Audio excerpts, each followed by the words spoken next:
మన ప్రభువును మన రక్షకుడైన యేసుక్రీస్తు నామంలో ఈ రాత్రి వేళ సమయంలో ఈ బేతేలు మహోత్సవములు అనే ఈ కార్యక్రమంలో ఈ కూడికలో పాల్గొన్న బిడ్డలందరికీ నా నిండు మనసారు వందనాలు తెలియచేస్తున్నాను. అందరికీ వందనాలమ్మా. ఈ లైవ్లో కూడా చాలామంది బిడ్డలు చూస్తున్నారు, వారికి కూడా ప్రత్యేకమైన వందనాలు. దేవుడు మిమ్మల్ని అందరినీ దీవించునుగాక.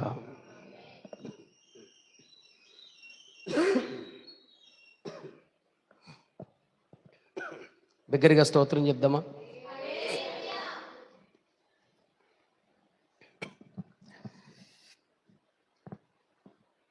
మీకు ఒక భక్తుని పుస్తకం చెప్పాలనుకుంటున్నాను. చిన్న విషయం, సందర్భాన్ని బట్టి.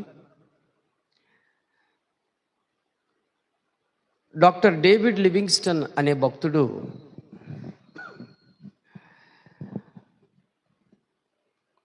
ఆయన బాల్య దినాల్లో చిన్న వయసులో నుంచే దేవుడంటే ఎంతో ప్రేమ. వినపడుతుందానా? వినపడుతుందా మీ అందరికీ? రై నువ్వు చూడరా, గోల్డ్ చూసుకుంటే ఏం ఉపయోగరా బాబు, నాయం చూడమంటే. డేవిడ్ లివింగ్స్టన్ అనే వ్యక్తి చాలా చిన్నోడు.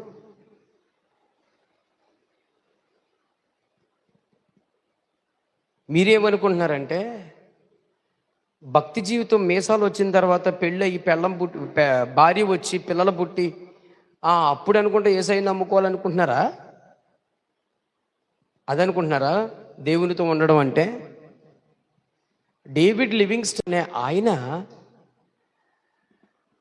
చిన్న బాల్య దినాల్లో నుంచే యేసయ్య అంటే మహాప్రాణం, పిచ్చి. ఆ తల్లి అలా పెంచిందండి. ఆ తల్లి అలా యేసయ్య ప్రేమ, దేవుని ప్రేమ అలా పెంచింది. వాడు చిన్న క్లాస్ నుంచే, ఎన్నో తరగతి నుంచి తెలుసా? 3-2 తరగతి. ఊహ తెలిసి కాడి నుంచి చాలా గారాభారంగా దేవుళ్ళు పెంచింది. మీకు విషయం చెప్పనా? ఈరోజు మనం వారమంతట్లో ఒక ఆదివారం రావడానికి నానా తిప్పలు పడిపోతావు. నువ్వు ఒక ఆరాధన రావడానికి నానా తిప్పలు పడతావు. టైము ఉండదు, అసలు మనసే ఉండదు, ఇష్టమే ఉండదు. దేవుని కూడికంటే అసలు నచ్చదు. కొంతమంది భారంగా వచ్చిన వాళ్ళు ఉంటారు, మనసంతా నలిగిపోయినట్లు వచ్చే ఉంటారు. కానీ డేవిడ్ లివింగ్స్టన్ వాళ్ళ యొక్క పేరెంట్స్, వాళ్ళు నిత్యము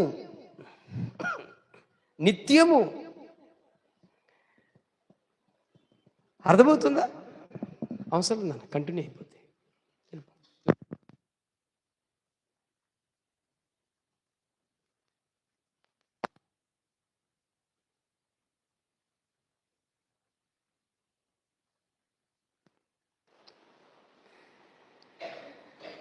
వాళ్ళు వారానికి 4-5 కూటాలు జరిగేవంట. 4-5 కూటాలు. ఆదివారం ఆరాధన ప్రొద్దుటి పూట వెళ్తే సాయంత్రం మరలా ఇంకొక ఆరాధనకి వెళ్ళిపోయేవారు వాళ్ళు. వాళ్ళ చర్చిలో ఆరాధన 2 పూటలు జరిగేవంట, ప్రొద్దుట సాయంత్రం. వాళ్ళమ్మ ఎప్పుడు ఆ డేవిడ్ లివింగ్స్టన్ అనే ఆ చిన్న బాలుడికి ఒక క్రమం నేర్పించింది. ఏంటో తెలుసా? ఈరోజు ప్రార్థన అంటే వాడికి ఏ పని చెప్పేది కాదు.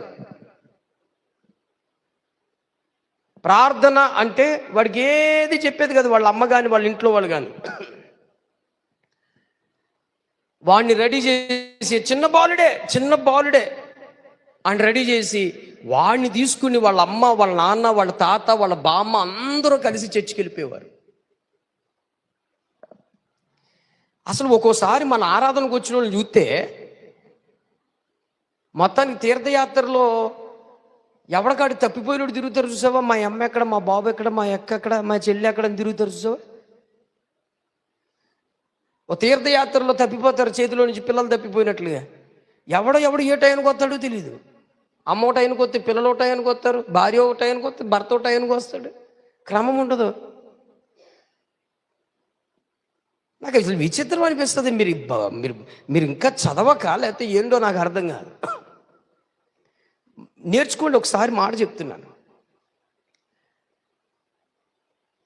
క్రమం ఉండదే మనకి.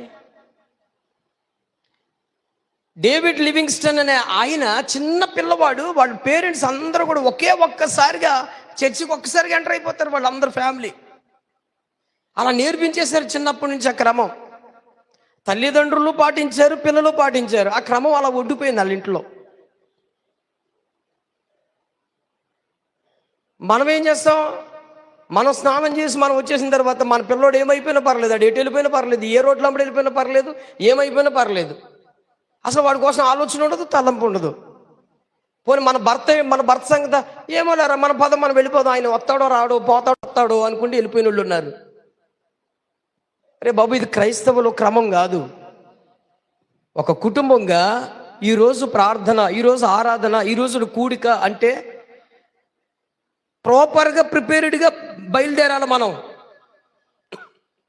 ఇంకో విషయం చెప్పనా, మరలా అందరికంటే ముందు వాళ్ళ కుటుంబం మందిరంలో అడుగు పెట్టేదంట. నేను ఇది సరదాగా మీకేమో కల్పితం చెప్పట్లా. డేవిడ్ లివింగ్స్టన్ బుక్ నేను ఇస్తాను, చదవండి. మొత్తం తెలుసా, వాళ్ళు ఇంటికి వెళ్ళిన తర్వాత వాళ్ళందరూ బయట కూర్చుని, బాల్కనీలో కూర్చుని, ఇంటి వారు అందరూ కలిసి కూర్చుని, ఈరోజు వాక్యం ఏంటి, వాక్యంలో దేవుడు ఏం మాట్లాడాడు, మనం ఏం నేర్చుకోవాలి, మనం ఎలా జీవించాలి, ఆ కాలంలో భక్తులు ఎలా ఉన్నారు, మనం అలా ఉండాలని డిస్కషన్ చేసుకునేవారు అంటాళ్ళు. అసలు మనం ఇంటికి వెళ్ళగానే ఆ బైబిల్ ఏ కిటికీలో పడేస్తుందో తెలియదు, ఏ సందుల్లో పడేస్తుందో తెలియదు. అసలు బైబిలే పట్టుకెళ్ళాం, ఎక్కడ వదిలేస్తాం? ఇగో ఇక్కడ ఉన్న వాళ్ళందరూ బైబిల్ వదిలేసిపోయారు. మీ గుండెగా వదిలేస్తారా, మీ చెయ్యి వదిలేస్తారా, మీ కాళ్ళు మీ ఏళ్ళు వదిలేస్తారా? ఇక్కడ ఏం వదిలే, అసలు మీ ఫోన్ వదులుతారా? అసలు అన్నింటికంటే మీ ఫోన్ వదులుతారండి, మీ ఫోన్ వదులుతారంటే అయ్యి బాబాయ్, ఫోన్ దాకా ఎందుకంటే 100 రూపాయలు కాయింది వదులుతారు. ఇక్కడ నెత్తుక్కుంటూ వచ్చేమో ఇంటికాడ నుంచి 100 రూపాయలు వచ్చి నాకు ఎదురయ్యి 100 రూపాయలు పడిపోయిన పాస్టర్ గారు దొరికినాయా, 100 రూపాయలు 100 రూపాయల కోసం నెత్తుక్కుంటూ వచ్చేసాం. మరి నీ బైబిల్ ఏమైంది?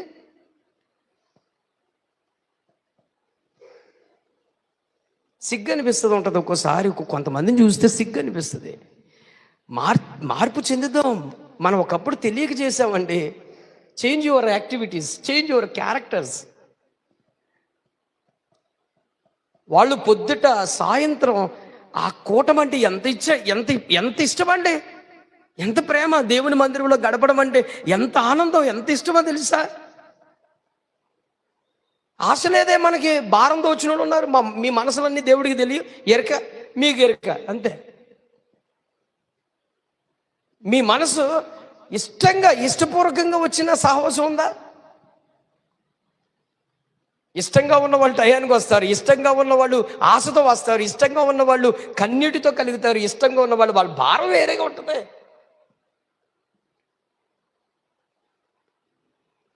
డేవిడ్ లివింగ్స్టన్ చిన్న వయసులో నుంచే తల్లిదండ్రులు ఆ క్రమం నేర్పించారు ఆ పిల్లడికి.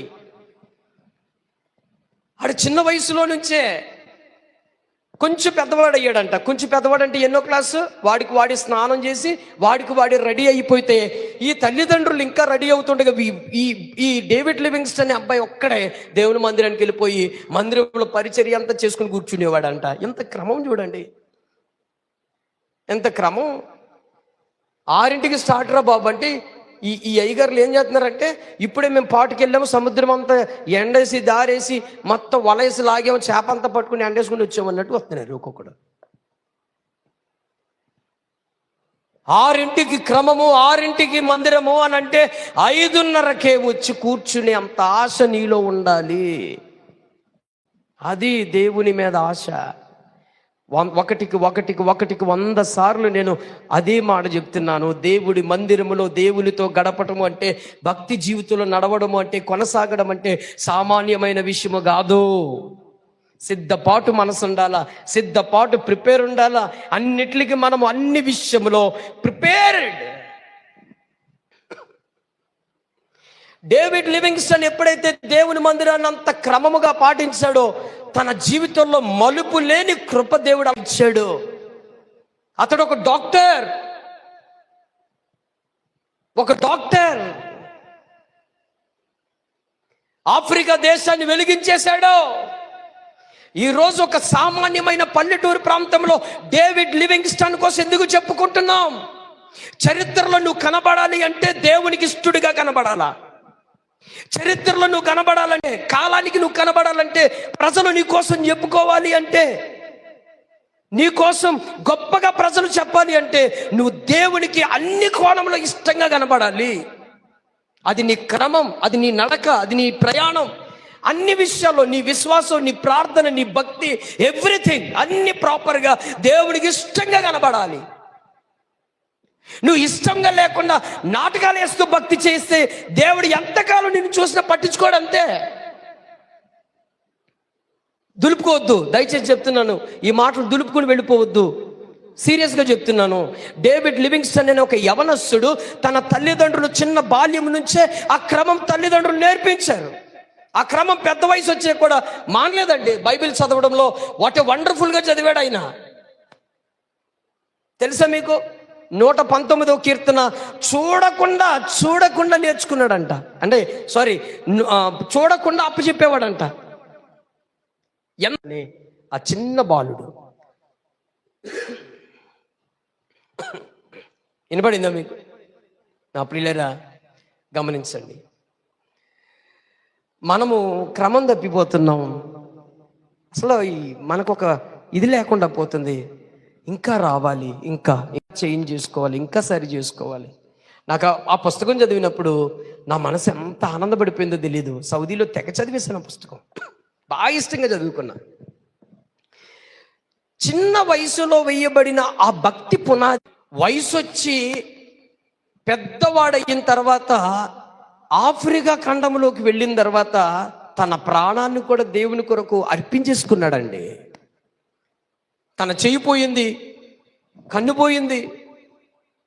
ఏం ప్రయాస అండి అది. నా బిడ్డలారా గుర్తుపెట్టుకో, చిన్న బిడ్డలారా, మీరు దేవుని మందిరానికి వచ్చి ఏదో కాస్త పాస్టర్ గారికి మెరుపుగా కనబడాలి అని నటించే వేషం వద్దు. మనకి చేసేది ఏదో పరిపూర్ణంగా భక్తి చేసేలాగా నడవాలి. ఆణు గిల్ల ఈయన గిల్ల, ఆణు గుద్ద ఈయన నవ్వ, ఆరాధన జరుగుతుంటే ఆ నికిలించి ఈ నికిలించా ఊహు అనుకున్నావు అనుకో, అయిపోద్ది మన పప్పుచారే. ఇక్కడ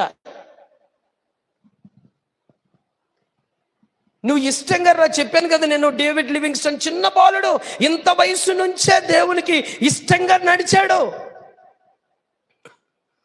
సమయలు అక్కడ దాకెందుకండి, సమయలు భక్తుడు ఎలా ఉన్నాడు చెప్పండి?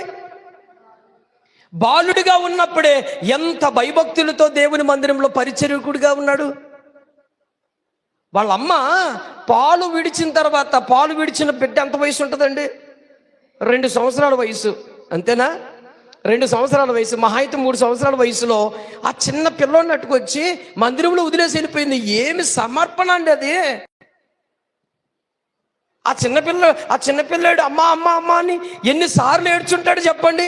ఆ తల్లి గుండె ఇంటికి వెళ్ళిపోయిన తర్వాత నా బిడ్డను, నా చంటి బిడ్డను పట్టుకెళ్ళి అక్కడ వదిలేశానని చెప్పి వెనక్కి తిరిగి చూడలేదు. ఏమి ఏమి ఏమి త్యాగం అండి అది. మనమైతే మన పిల్లల్ని కాస్త సేవకుడు ఏదైనా పనికి వాడుకుంటే ఎన్ని వేద్దామో నిందలో తెలియదు. ఓ తల్లి అంటుందంట, నా కొడుకుని వాడేస్తున్నాడు, వాడేసుకుంటున్నారు. ఓ తల్లి అంటుంది, సిగ్గు లేదు నీకు? సిగ్గు లేదా? దేవుడు పరిచర్యలో చేయబడిన బిడ్డ నువ్వు ఎలా అర్పించుకోవాలి? సేవకుల కింద, దైవజనుడు కింద, దైవజనుడితో పని, దైవజనుడు నీడలో, దైవజనుడు ఆశీర్వాదంలో నీ బిడ్డలు ఎదిగితే ఆశీర్వాదకరంగా ఉంటారు. నా బంగారం, నా వెండి, నా బంగారం అనుకుంటే నెత్తి మీద పెట్టుకుని నువ్వు ఊరేగవనుకో, చివరికి అయిపోయినట్టే పరిస్థితులు. సమయలు ఎప్పుడైతే దేవుని మందిరంలో ఉన్నాడో ఏలీ దగ్గర మరలా ఇంటికి వెళ్ళినట్లు చరిత్రలో లేదు. మరలా సమయాలు ఇంటికి వెళ్ళి మా అమ్మని కొన్ని రోజులు చూస్తాను, మా నాన్న కొన్ని రోజులు చూసి వస్తాను, మా ఊరిని చూసి వస్తాను, బాబా మాకు సెలవు ఇవ్వండి. లేకపోతే ఆ తల్లి మరలా ఏలీ దగ్గరకు వచ్చి, అయ్యా నా బిడ్డను కొన్ని రోజులు ఇంటికి తీసుకెళ్ళి కొన్ని అంత భోజనం పెట్టుకొని మంచి చేపల కూర వండుకొని మన అవసరాలన్నీ తీర్చి కొంచెం బిడ్డకి ఏం కోరాలో ఎన్ని కొని పంపిస్తానని. నో, ఇంకేమీ లేదు. నీ పిల్లలకి పరిచర్య నేర్పించు, నీ పిల్లలకి దేవుని పని నేర్పించు, నువ్వు నేర్పించు. నువ్వు శికారిగా, నువ్వు స్టైల్గా, నువ్వు ఏదో సీఎం లాగా నువ్వు కాలం గడిపేకు, పొందుకోలేవు దేవుని దీవెన ఆశీర్వాదాలు. నీ జీవితంలో మరలా చూడలేవు అవి. సమూయేలు ఎప్పుడైతే ఆ మందిరంలో ఉన్నాడో, సమర్పించబడి ఉన్నాడు, దేవుడే బిరుదులు ఇచ్చేసాడండి. దేవుడిచ్చాడు. ఏమనిచ్చాడు? నువ్వు ఒక ప్రవక్త, నువ్వు ఒక మార్గదర్శి, నువ్వు ఒక యాజకుడివి. అర్థమైందా? ఎన్ని బిరుదులు ఇచ్చాడు చెప్పండి. యాజకుడిగానే ఉండాలి, అంతేనా? యాజకుడు అసలు ఇంకో పని చేయకూడదు. కానీ దేవుడు సమూయేలుకి ఎన్ని పనులు అప్పచెప్పాడు చూడండి. యాజకుడు, ప్రవక్త, మార్గదర్శి. అంటే మార్గదర్శి అంటే ఏంటో తెలుసా? మార్గదర్శి అంటే ఏంటో తెలుసా? తీర్పు తీర్చేవాడు, అనగా న్యాయాధిపతి. తీర్పు తీర్చేవాడు. కూర్చుని ఏం జరిగినా కూడా వెళ్ళి తీర్పు తీర్చేవాడు. రే బాబు, మీ అందరికి చెప్తున్నాను రా తండ్రి, జాగ్రత్తగా వినండి. ఈ వయసులో మీరు దేవుడు పాదాలు పట్టుకుని దేవుని బతుమానుకోండి, దేవుడితో చక్కగా సహవాసం చేసుకున్నారనుకో, మీ జీవితాలు చాలా బాగుంటాయి, మధురంగా ఉంటాయి. మనస్ఫూర్తిగా చెప్తున్నాను. నాన్న వినపడుతుందా? మీరు కోలాటం వేసుకుంటా, సరదా అనుకుంటూ, సందాలు అనుకుంటూ, సంటూ అన్నట్టు కాలం గడిపేసుకున్నారనుకో, బ్లెస్సింగ్స్ పోతాయి. ఎవడు తన ప్రాణాన్ని పూర్ణ శాంతముగా నాకు అప్పగించుచున్నాడో వానితో నేను కలిసి ఇమిడిపోయి ఉంటాడు దేవుడై. నీ మనసు పూర్తిగా ప్రభువుకి అర్పించుకుంటే. అర్థమైందా? ఇక్కడ నుంచి ఒకటి నేర్చుకోండి. మన పిల్లల్ని ఆ క్రమానికి తీసుకెళ్దాం, మన పిల్లల్ని ఆ టైంకి నడిపిద్దాం. ఆ టైంలో మన పిల్లలు భక్తి జీవితం నేర్పించుకునేలాగా వాళ్ళని నేర్పించండి, ఆ క్రమంలో నడిపించండి. చాలా బాగుంటారు. మనం ఎలా అయిపోయిందంటే మొద్దు బుర్ర అయిపోయింది మనది. ఏం బుర్ర? మొద్దు బుర్ర. అర్థమైందా? మొద్దు బుర్ర అంటే అర్థమైందా? ఇప్పుడు వింటామా? అమ్మ వింటున్నారా? ఇప్పుడు వింటామా? వినిన దాన్ని పాటించకుండా ఉండేదాన్ని ఏమంటారా? మొద్దు బుర్ర. రెండోది నిర్లక్ష్యం. అది గుర్తుపెట్టుకోండి.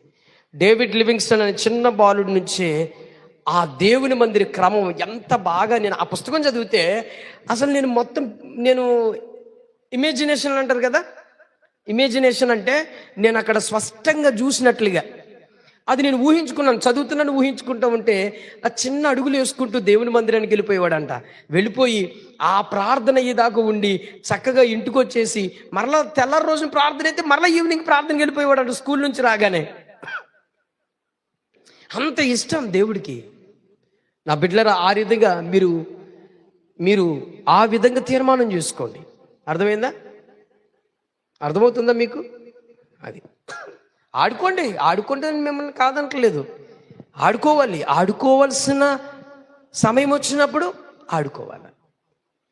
అర్థమైందా? ఖాళీ సమయం, హాలిడే ఎప్పుడైనా సెలవు ఉందో ఆడుకోవాలి. తర్వాత ప్రార్థనలు ఎప్పుడైతే ఉన్నాయో అప్పుడు క్రమముగా ప్రార్థనలో గడపాల. అది మనం నేర్చుకోవాలి. ప్రియమైన దేవుని బిడ్డలుగా మనం నడుచుకోవాలి. వీళ్ళు నా పిల్లలు అనే గొప్ప మంచి మనసుతో మనం నడవాలి. అప్పుడే పేరు పొందిన బిడ్డగా నువ్వు చెందుతావు. సరే, ఈ విషయం గుర్తుపెట్టుకోండి. దేవుడు నాకు ఇచ్చిన తలంపుని బట్టి ఈ విషయాలు చెప్పాను. మన పిల్లల్ని ఆ రీతిగా, పెద్దవాళ్ళైనా మీరు కూడా జాగ్రత్తగా వినండి. మీ పిల్లలకి ఆ టైం టేబుల్ కరెక్ట్గా పాటించేలా నడిపించండి. ఎప్పుడు చూసినా 6 అంటే ఆ టైంకి ఎప్పుడు రాడు, వస్తాడమని ఎదురు చూస్తున్నాను నేను అక్కడ కూర్చుండి. ఇవాళ వచ్చిన వాళ్ళు 2 వచ్చారు, ఇవాళే వచ్చారు. మరి దేవుడు మహాకృప, లక్కీ జాన్ ఇద్దరు వచ్చారు ఇవాళ 5:30కు వచ్చినట్టున్నారు కరెక్ట్గా. అంతేనమ్మా, 5:30కు వచ్చారు. అలా టైంకి వస్తారేమో అని చూస్తాను నేను. ఒక్కడ కనబడ్డా. ఆశీర్వాదాలు కూడా మీకు లేటే. మీకు అసలు అది అర్థం కాదు. నువ్వు టైంకి రావు, ఆశీర్వాదం కూడా లేటే నీ జీవితంలో. ఎప్పుడో ఇద్దరు అన్నట్టుకు చూస్తాడు దేవుడు. చూద్దాం లేరా బాబు, ఎప్పుడో చూద్దాంలే. నువ్వు ముందున్నావనుకో, అన్నిటికీ ముందున్నావనుకో, భక్తి జీవితంలో, ప్రార్థన జీవితంలో, ఆత్మీయతలో, దేవుని సన్నిధికి అన్నిటిలో ముందున్నావనుకో, నీకు త్వరగా ఇచ్చేస్తాడు ఆయన. మరి నువ్వు లేట్ చేసినప్పుడు ఆయన లేట్ చేయడా? నువ్వు మేధావి అయితే ఆయన మహా అపరమేధావు కదండి. ఎరా అవునా? ఏ బాబు మాట్లాడరేంటి? ఒక్క మాట మన గుండెల్లో నాటుకుందా చచ్చే వరకు మారకూడదు. అది ఆ ముద్ర ఎవరు వేసుకుంటారో చూస్తున్నావు. ఒక్కడ కనపట్లేదు నాకు. టీచర్ అమ్మ గారు కూడా, నువ్వు కూడా, అది నీకే క్రమం లేదు. నీ పిల్లలకి ఎక్కడ వేస్తారు? ఇక్కడ ఆరాధన అయితే నువ్వు అక్కడ కరెక్ట్గా 6:15 బయలుదేరుతావు, ఇక్కడ 6:30కు వస్తావు.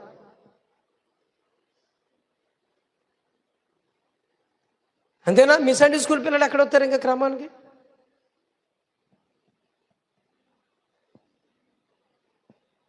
నేను జీవితంలో గుర్తుపెట్టుకో, ఇలా సరి చేసే సేవకుడు మీ జన్మలో దొరకడు. ఇంకా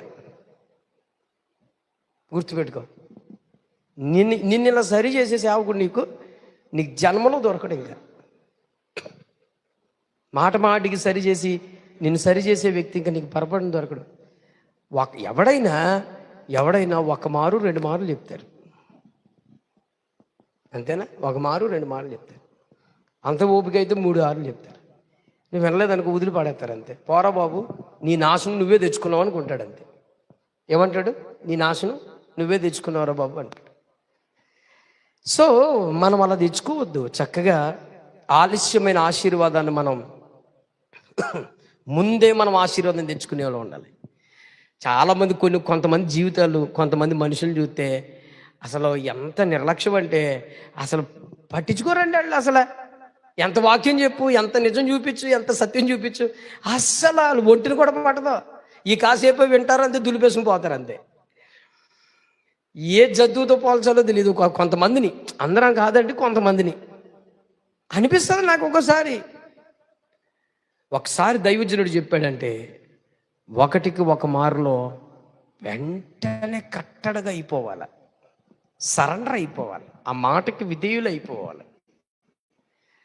అది అయ్యా 2018లో ప్రారంభించబడిన నాటి నుంచి నేను ఇప్పుడు వరకు చెప్తానే ఉన్నాను లేదా? ఉన్నారా? 2018 నుంచి ఉన్నవాళ్ళు అంతమంది చేయలేదండి. సగం ఎత్తారండి?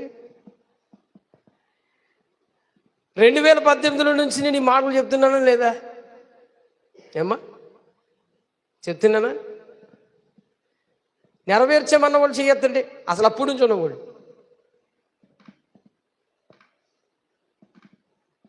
నెరవేర్చాను నేను అన్నవాడు. ఎరా ఉన్నావా? నెరవేర్చావా?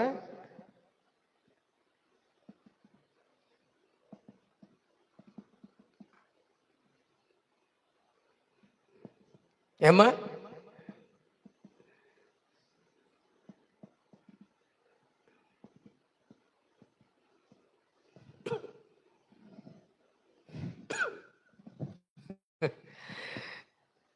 పాపం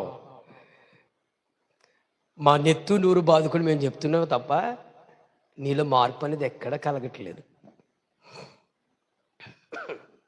అందుకే పాపం నీకు ఇవ్వాల్సినవి కూడా ఆయన నీకు ఇవ్వాల్సి కూడా ఏం చేస్తున్నాడు? సాగు నువ్వే, నీ తిప్పలు నువ్వు పడు. తెలుసా మీకు దేవుడు అన్నీ తెలీదా? ఏ బాబు, ఇంత గట్టిగా చెప్పినవాడు నువ్వు దులుపుకేసుకోవటం, నువ్వు పట్టించుకోకపోవటం, నువ్వు నిర్లక్ష్యం చేయడం ఆయనకి అన్నీ తెలీదా? పాప నీ అమాయకత్వం ఏమనుకుంటున్నామంటే చెప్పుకుంటూ ఉంటారు, అందుకే ఆమెనే అనుకుని దులిపేసుకుని నువ్వు పోతావు. ఆయన రిమెంబర్ పెట్టుకుంటాడు, ఆయన గుర్తు పెట్టుకుంటాడు. ఓహో నా దైవజనుడు చెబితే నీకు లెక్కే లేదా? నువ్వు పట్టించుకోవా? చెయ్యవా? సరే చూద్దాం అంటాడు అంతే. ఏరా ఏమంటాడు? మీ అందరికి వందనాలు వందనాలు చెప్పాను. ఇదో మరీ అంతలో చూస్తున్నారేంటి అమ్మా? అక్కడ పెద్దోళ్ళకి అమ్మ వందనాలమ్మా. బాగున్నారమ్మా అందరూ? అమ్మ పాస్టమ్ గారికి పెద్ద వందనాలు.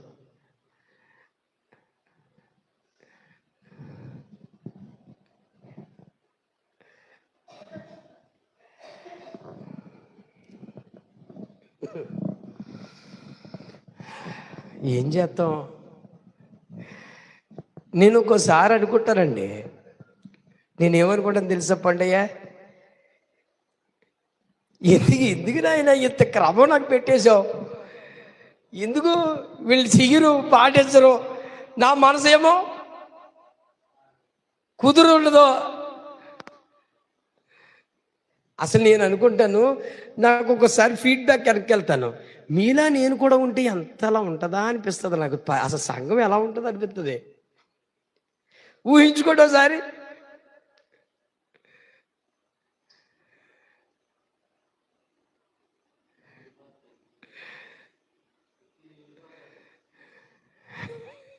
నిజంగానే నిండిపోతాయి, జోక్ కాదు.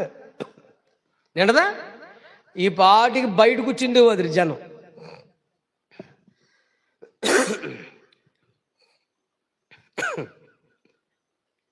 బయట కూర్చునేవారు లేదా?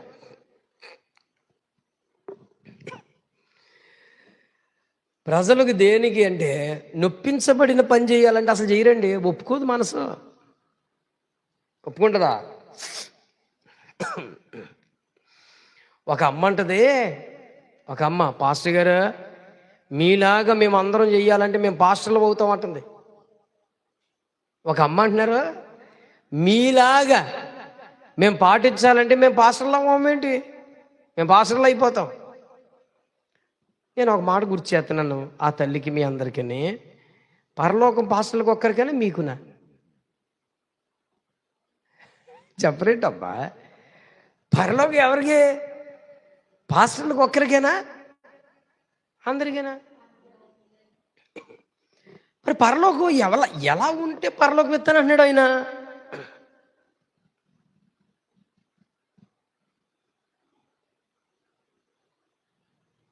నా స్వరూపములో ఎవడైతే మారిపోతాడో కంప్లీటెడ్గా వాడికే పరలోకం. మరి ఇప్పుడు దేవుడుండే స్థానంలోకి వెళ్ళాలంటే దేవుడిలాగా నువ్వు ఉండాలి కదా.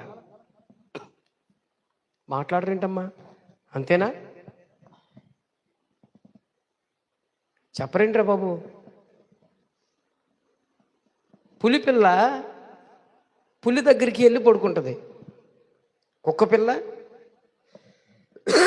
కుక్క దగ్గరికి వెళ్ళి పడుకుంటుంది, పావురాల దగ్గరికి వెళ్ళి పడుకుంటాయి, అట్ల పిల్లలు అట్ల దగ్గర పడుకుంటాయి.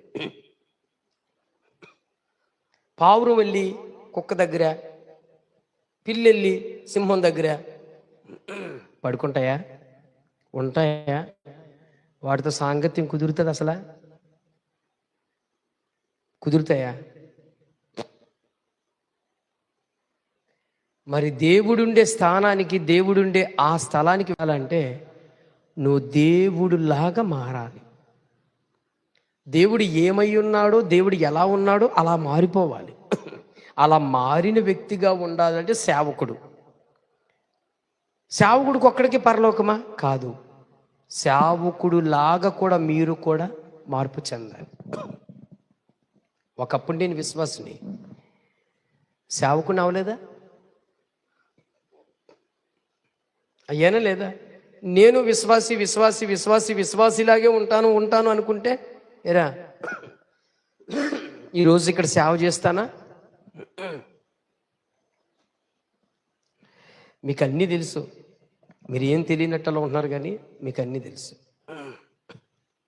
సరే, మీరు మీ ఆలోచనకే, మీ జ్ఞానమునకే నేను అప్పగించేశాను కొన్ని విషయాలు. అర్థమైందా? ఈరోజు ఒక విషయం చెప్పాలని అనుకుంటున్నాను. ఈరోజు వాక్య సందేశం వచ్చి పోరాటం. వాక్యం పేరేంటి? ఏం పేరమ్మా? పొద్దుట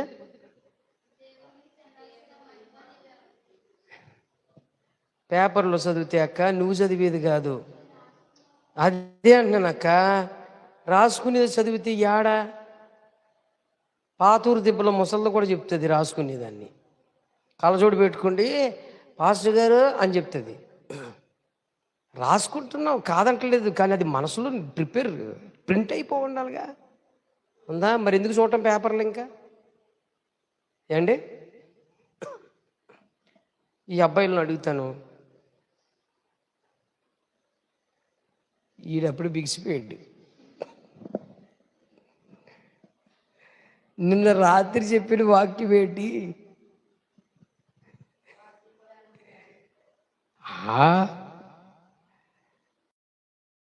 బాబుని అడుగుతాడు, నిన్న పొద్దు ఏంటి?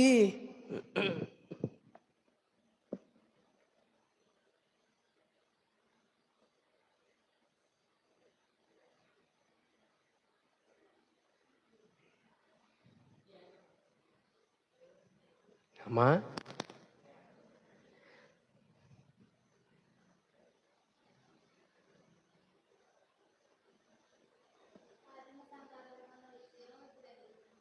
చూసావేంటి?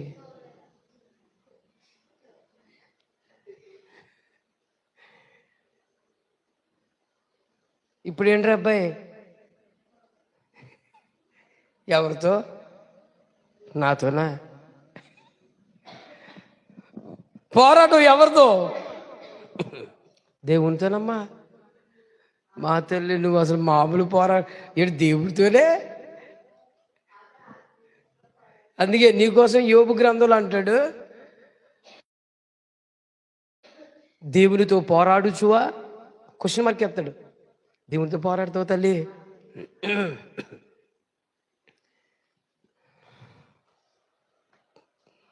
పోరాటం. నాన్న ఒకసారి సరిగా వినండి. ఈరోజు వాక్యం ఏంటి? పోరాటం. పోరాటం ఎవరితో? పోరాటం ఎవరితో? అసలు పోరాటం అంటే ఏంటి? నేను నిజంగా చెప్తున్నాను, మీకు ఎంత విశ్లేషమైన వాక్య సందేశాలు అనుగ్రహించబడుతున్నాయి. అవునా? ఎంత సిద్ధపరిస్తే మీకు వాక్యం అందించాలో తెలుసా? రాత్రి పడుకున్నానో లేదో, రాత్రి నిద్రాడతలేదు. నాకు కారణం ఏంటనుకుంటున్నావు? నా మనసులో అంతా కూడా రేపు ఉదయం ఏ అంశం మీద వాక్యం చెప్పాలా, దేవా ఏది చెప్పాలి నీ పిల్లలకి అని ఆలోచిస్తా ఉండిపోయాను. 2 అయ్యింది పడుకున్నప్పుడు. అయినా ఓ సేవకుడు కష్టాన్ని మనం గుర్తించాలి కదండి. ఓ దైవజనుడు చెప్పాడమ్మా, 1 గంట సేపు ఇక్కడ గంటన్నర నిలబడి వాక్యము చెప్పిన వాడు రోజంతా పనిచేసి పోగొట్టుకున్న శక్తితో ఓ దైవజనుడు చెప్పాడు. రోజంతా కూలి పనికి వెళ్ళి పనిచేస్తాను చూసావు, ఎంత శక్తి పోద్ది. ఓ దైవజనుడు ఇక్కడ నిలబడి మీకు చేసే ప్రసంగం గంటన్నర ప్రసంగాన్ని, ఆ శక్తి, ఆ స్ట్రెంగ్త్ రోజంతా పని చేసిన వానితో సమానం. కాబట్టి మీరు వాక్యాన్ని కొంచెం చాలా జాగ్రత్తగా వినాలి. వాక్యం మీరు వినడం వల్ల మీకే క్షేమం. నేనేదో చెప్పేసి పోతాను, కానీ విని బాగుపడాల్సింది మీరే కదా. అది గుర్తుపెట్టుకోండి. పోరాటం అనేది మన జీవితంలో ఎప్పుడు పోరాటం ఉంటుంది. పోరాటం లేని జీవితాలు ఎవరీ లేవు. అవునా? పోరాటం లేని మనుషులు ఎవ్వరూ లేరు. ప్రతి మనిషిలో ఏదో ఒక పోరాటం ఉంది. లేదా? పోరాడతారా లేదా? నేను చాలామందిని చూస్తూ ఉంటాను, ఉద్యోగం కొరకు పోరాడిన వాళ్ళు చాలామంది ఉంటారు. పాపం వాళ్ళు ఎన్నెన్ని ఆఫీసులకు తిరుగుతారు. వ్యాపారంలో పోరాటం ఉంటుంది. వ్యాపారం కోసం, వాళ్ళ వ్యాపారాన్ని పైకి తీసుకురావడానికి వారి వ్యాపారంలో లాభం సంపాదించడానికి పడే ప్రయాస ఇంత అంత కాదు, అంత ప్రయాస ఉంటుంది. చూడండి, మనుషులు పడే ప్రతి మనిషిలోను, ఆడు క్రైస్తవుడైనా అన్యజనులైనా, లోకంలో ప్రతి మనిషి, ఏ దేశంలో ఉన్న వ్యక్తి అయినా, ప్రతి వ్యక్తి మనిషిలో పోరాటం ఉంది. మీ మీ హృదయాల్లో ప్రతి ఒక్కరిలో పోరాటం ఉంది. ఏదో ఒక పోరాటం, చదువులో పోరాటం కొంతమందికి, ఉద్యోగంలో పోరాటం కదా, వ్యవసాయం పండించడంలో పోరాటం. ఇలా లెక్క వేసుకుంటే మానవుడికి ఎన్నో పోరాటాలు ఉన్నాయి. అందులో ఏ పోరాటం మనం పోరాడుతున్నామా అనేది తెలుసుకోవాలి. మీకు అర్థమైందా? అన్ని పోరాటాల్లో మనం పోరాడే పోరాటం లాభసాధకమైనదా కాదా? మన పోరాటం వల్ల మనకి ఏదన్నా విజయం ఉంటుందా? ఇప్పుడు ఉదాహరణ, పాపం మా జ్యోతి ఉంది, అమ్మ వేరుశనగ పంటేసింది తల్లి, చిలకలతో పోరాటపడుతుంది. పండయ్యా, ఏమ్మా ఎందుకు రాలేదేమ్మా నేను ఫోన్ చేస్తే, అయ్యగారా ఎక్కడ అయ్యగారా, నా కొడుకునేమో తూర్పుకి పెట్టాను, నేను పడమర మూల నుండి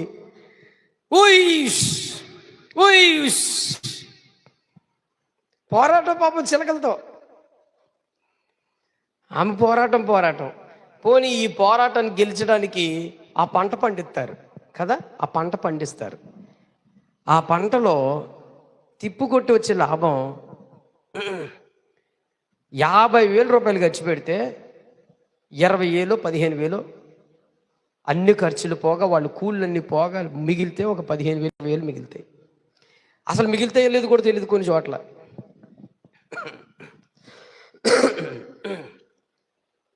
ఆ 15,000 సచ్చే వరకు వీళ్ళు కాపాడతారా డబ్బుని?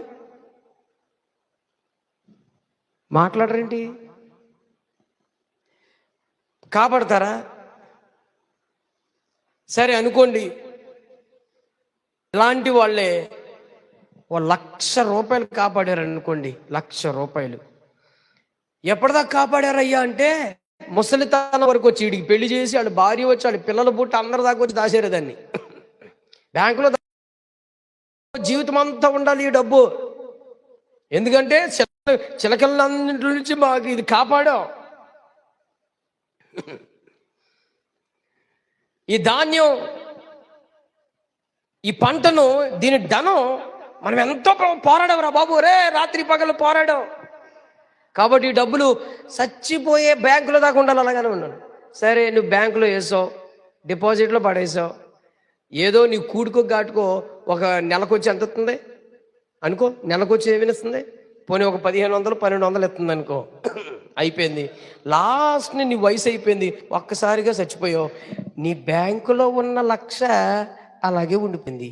ఈ పోరాటానికి ఏమన్నా లాభసాధకమైంది ఏమన్నా ఉందా? ఇలా పోరాడినోళ్ళు ఇల్లులు, ఆస్తులు, ఐశ్వర్యాలు, బంగళాలు అన్నీ వదిలేసి వెళ్ళిపోతారు.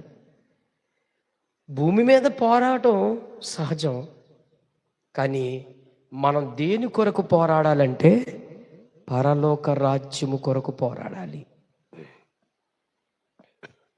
నానా, దేని కొరకు పోరాడాలరా చింతల్లి? చెప్పండి మాట గట్టిగా.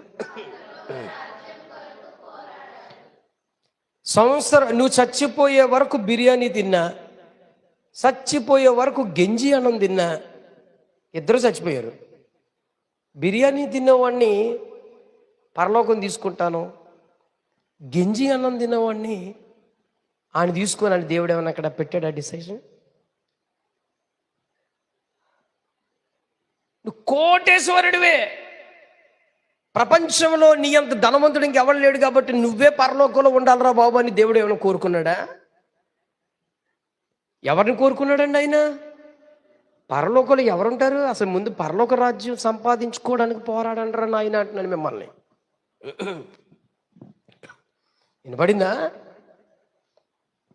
మనం వ్యర్థమైన వాటి కోసం పోరాడి దేవుని రాజ్యాన్ని పోగొట్టుకుంటున్నాం. నిజం. మీరేమనుకుంటున్నారంటే, సార్ చచ్చిపోయే వయసు వచ్చినప్పుడు పోరాడతామండి, ఇప్పుడు ఎందుకండి, వయసులో ఉన్నాం, ఇప్పుడు ఎందుకు అంత అవసరమేముంది, ఇప్పుడు తిప్పుకుంటే నాకు 40 ఉంది, లేకపోతే 30 ఉంది, 20 ఉంది, నాకు 15 ఉంది, ఇంకా బోడు వయసు ఉందిగా, అప్పుడు పోరాడుతున్నాం దేవుడి కోసం. నీకో విషయం చెప్పనా, ఎవ్రీ మినిట్ నీ కౌంట్లో పడిపోతుంది. ఎప్పటి నుంచి నీ లెక్కలు లెక్కేస్తాడైనా? యేసయ్య అంటే ఎప్పుడు దేవుడు అని తెలిసిందో అప్పటి నుంచి నీ లెక్కలు వేసుకొచ్చేస్తాడు. ఆ లెక్కల్లో నీ మార్కులు ఏమైనా తక్కువ వచ్చినాయి అనుకో, చెప్పు, నీ మార్కులు తక్కువ వస్తే ఏం చేస్తాడు? నేను ఎక్కడ పెట్టాలో అక్కడ పెడతాడు. నేనేమంటానంటే, మీ పోరాటం భూ సంబంధమైన వాటి కోసం కాదు, పరసంబంధమైన వాటి కోసం పోరాడండి. అక్కడి నుంచి మీరు మీ నుంచి ఎవడు మిమ్మల్ని నుంచి తప్పించలేడు. భూమి మీద మీరు పోరాడేదంతా వ్యర్థమే. కష్టపడండి, శ్రమనోర్చండి, కానీ దేవుని కంటే ఈ భూమి మీద ఇంకొక దానికోసం పోరాడద్దు. అర్థమైందా మీకు? లోకసువార్త 9వ అధ్యాయంలో నుంచి వాక్యం చూడండి. లోకసువార్త 9వ అధ్యాయంలో అద్భుతమైన వాక్య సందేశం ప్రభు చెప్తున్నారు.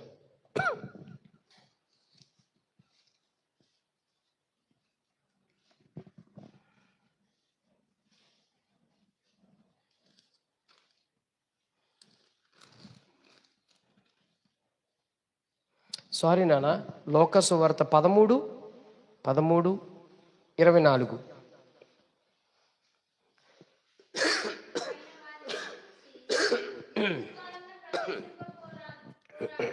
నానా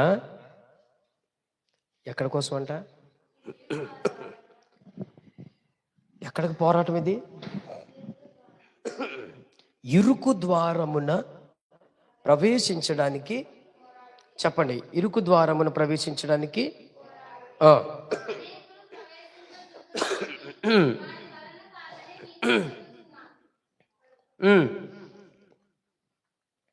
ఇరుకు ద్వారమున ప్రవేశింప పోరాడుడి. ఏమంటున్నాడు అక్కడ? పోరాడండి. ఇరుకు ద్వారమున ప్రవేశించడానికి మిమ్మల్ని ఏమంటున్నాడు ఆయన? పోరాడండి. తర్వాత, అనేకులు ప్రవేశింపజూతురు గాని వారి వలన కాదని మీతో నేను చెప్పుచున్నా. ఇప్పుడు ద్వారం అంటే ఏంటి అమ్మా? ఉన్నారా? ద్వారం అంటే ఏంటి? పరలోక రాజ్యము అని అర్థం. ద్వారం అంటే ఏంటి? ఆ పరలోక రాజ్యములోకి వెళ్ళాలి అంటే, నాన్న వినండి, ఆ పరలోక రాజ్యములోకి వెళ్ళాలి అంటే,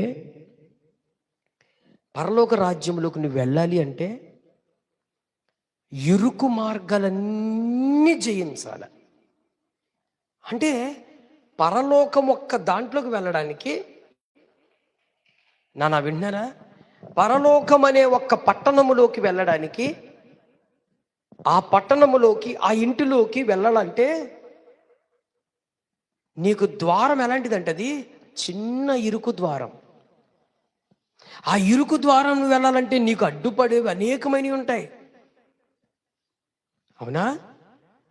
ముళ్ళు కంపలు ఎదురవ్వచ్చు, లోయ గుంటలు ఎదురవ్వచ్చు, తుఫాను ఎదురవ్వచ్చు, వరదలు ఎదురవ్వచ్చు, కష్టాలు, శ్రమలు, నష్టాలు, బాధలు, ఇవన్నీ నీకు ఎదురైనప్పుడు నువ్వు వాటిని ఏం చేయాలా? ఏం చేయాలి? పోరాడాలి. పరలోకం కొరకు మనం ఏం చేయాలమ్మా? మాట్లాడండి, గట్టిగా చెప్పండి. నాకు ఓపిక లేనట్టు మీకు ఓపిక లేనట్టు గట్టిగా చెప్పండి. పోరాడాలి. అర్థమైందా? ఆదికాండము 32వ అధ్యాయం 28వ వచన భాగంలో చూడండి. ఆదికాండము 32వ అధ్యాయం 28వ వచనంలో భక్తుడు పోరాడుతున్నాడు. నీవు దేవునితోనూ మనుషునితోనూ పోరాడి గెలిచితివి గనుక. దేనితో ఆగినానా? వాస్తవానికి ఈ పోరాటం ఏం జరుగుతుంది? యాకోబు పోరాడుతున్నాడు. ఎవరితో? దేవునితో పెనుగులాడుతున్నాడు. అయితే విషయం చెప్పనా, పోరాడడం అంటే అక్కడ కొడుతున్నాడు అనుకుంటున్నారా? కొట్టుకుంటున్నారా? లేకపోతే ఏదో అనుకుంటున్నారా? కాదు, దేవుడు దొరకడుగా అసలు. ప్రార్థనలో పోరాడుతున్నాడు. అసలు యాకోబు ఎందుకు అక్కడ పోరాడుతున్నాడు నాన్న చెప్పనా? రే బాబు తలకెళ్ళి ఎత్తండి, నా వైపు చూడండి. ఇంకా అయిపోయింది.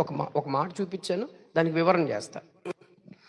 యాకోబు దేవునితో అక్కడ ఎందుకు పోరాటం చేస్తున్నాడు? యాకోబుతో పాటు బయలుదేరిన భార్యలు 4, పిల్లలు, మందలు అన్ని. ఎబ్బేకు రేవు దగ్గరకు వచ్చినప్పటికీ ఏరు దాటించేశాడు వాళ్ళని. మీరు వెళ్ళిపోండి, నేను ఇక్కడ ఆగుతానని. వాళ్ళని పంపించేసిన తర్వాత యాకోబు ఒక్కడే ఆగిపోయాడు. ఇప్పుడు దేవుడితో పోరాడుతున్నాడు. ఏమని పోరాడుతున్నాడు తెలుసా? ఏ పోరాటం చేస్తున్నాడు తెలుసా? మునుపు ఉన్న నా జీవితాన్ని నూతనమైన జీవితంలోకి మార్చు ప్రభు అని పోరాడుతున్నాడు. అర్థమైందా మీకు? చెప్పండి, ఏ జీవితం అది? నూతనమైన జీవిత పోరాటం చేస్తున్నాడు యాకోబు. ముందు అబద్ధికుడు, ముందు మోసగాడు, ముందు అన్యాయస్తుడు, ముందు కొండెములు లేకపోతే రకరకాలుగా ప్రవర్తించే ఈ మోసగాడు, మోసగానిలో నుంచి మంచి జీవితంలోకి నేను పోరాడుతున్నాడు దేవుడితో. అయ్యా, పరిశుద్ధమైన జీవితం నాకు దయచేయి, ఆత్మీయ జీవితం దయచేయి. ఇప్పుడు దేనితో పోరాడుతున్నాడు తెలుసా? పాత జీవితానికి కొత్త జీవితానికి మధ్యన పోరాటం జరుగుతుంది యాకోబుకి. పాత జీవితం ఏంటి? మోసగాడు. కొత్త జీవితం ఏంటో తెలుసా? కొత్త జీవితం ఏంటి? కొత్త జీవితం ఏంటండి? ఆశీర్వాదమునకు. ఇశ్రాయేలు అంటే అర్థమేంటో తెలుసా? ఆశీర్వాదం. నానా, ఆశీర్వాదం. ఇశ్రాయేలు అనే మాటకు ఆశీర్వాదం. ఆశీర్వాదమైన జీవితంలోకి నేను రావాలని దేవునితో పోరాడుతున్నాడంట. పాపం బ్యాడ్ లక్ ఏంటో చెప్పనా? యాకోబుకు పోరాడి ఇశ్రాయేలు వాడిగా మారాడు, కానీ వాళ్ళ భార్యలు మాత్రం కొట్టుకు చచ్చారు. వాళ్ళ పోరాటం చూడండి. ఒక్కోసారి మన పోరాటం ఇళ్లతోనూ ఇంట్లో వాళ్ళతో పోరాటం ఉంటుంది. వాళ్ళకి డిష్యం ప్రతిసారి ఫైటింగ్స్ ఉంటాయి. ఏమ్మా, పోరాటం ఉంటుందా? తల్లి కూతురికి పోరాటాలు ఉంటాయా? ఏరా బాబు, ఉంటాయా ఉండవా? మాట్లాడరండి. భార్యాభర్తల పోరాటాలు ఉంటాయండి కొంతమందికి. మామూలు పోరాటం కాదు. ఆదికాండం 30:8 చూడండి. ఈమె ఎవరితో పోరాడుతుందంట?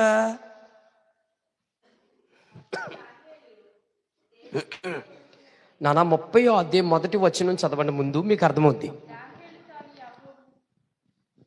త్వరగా చదవాలి.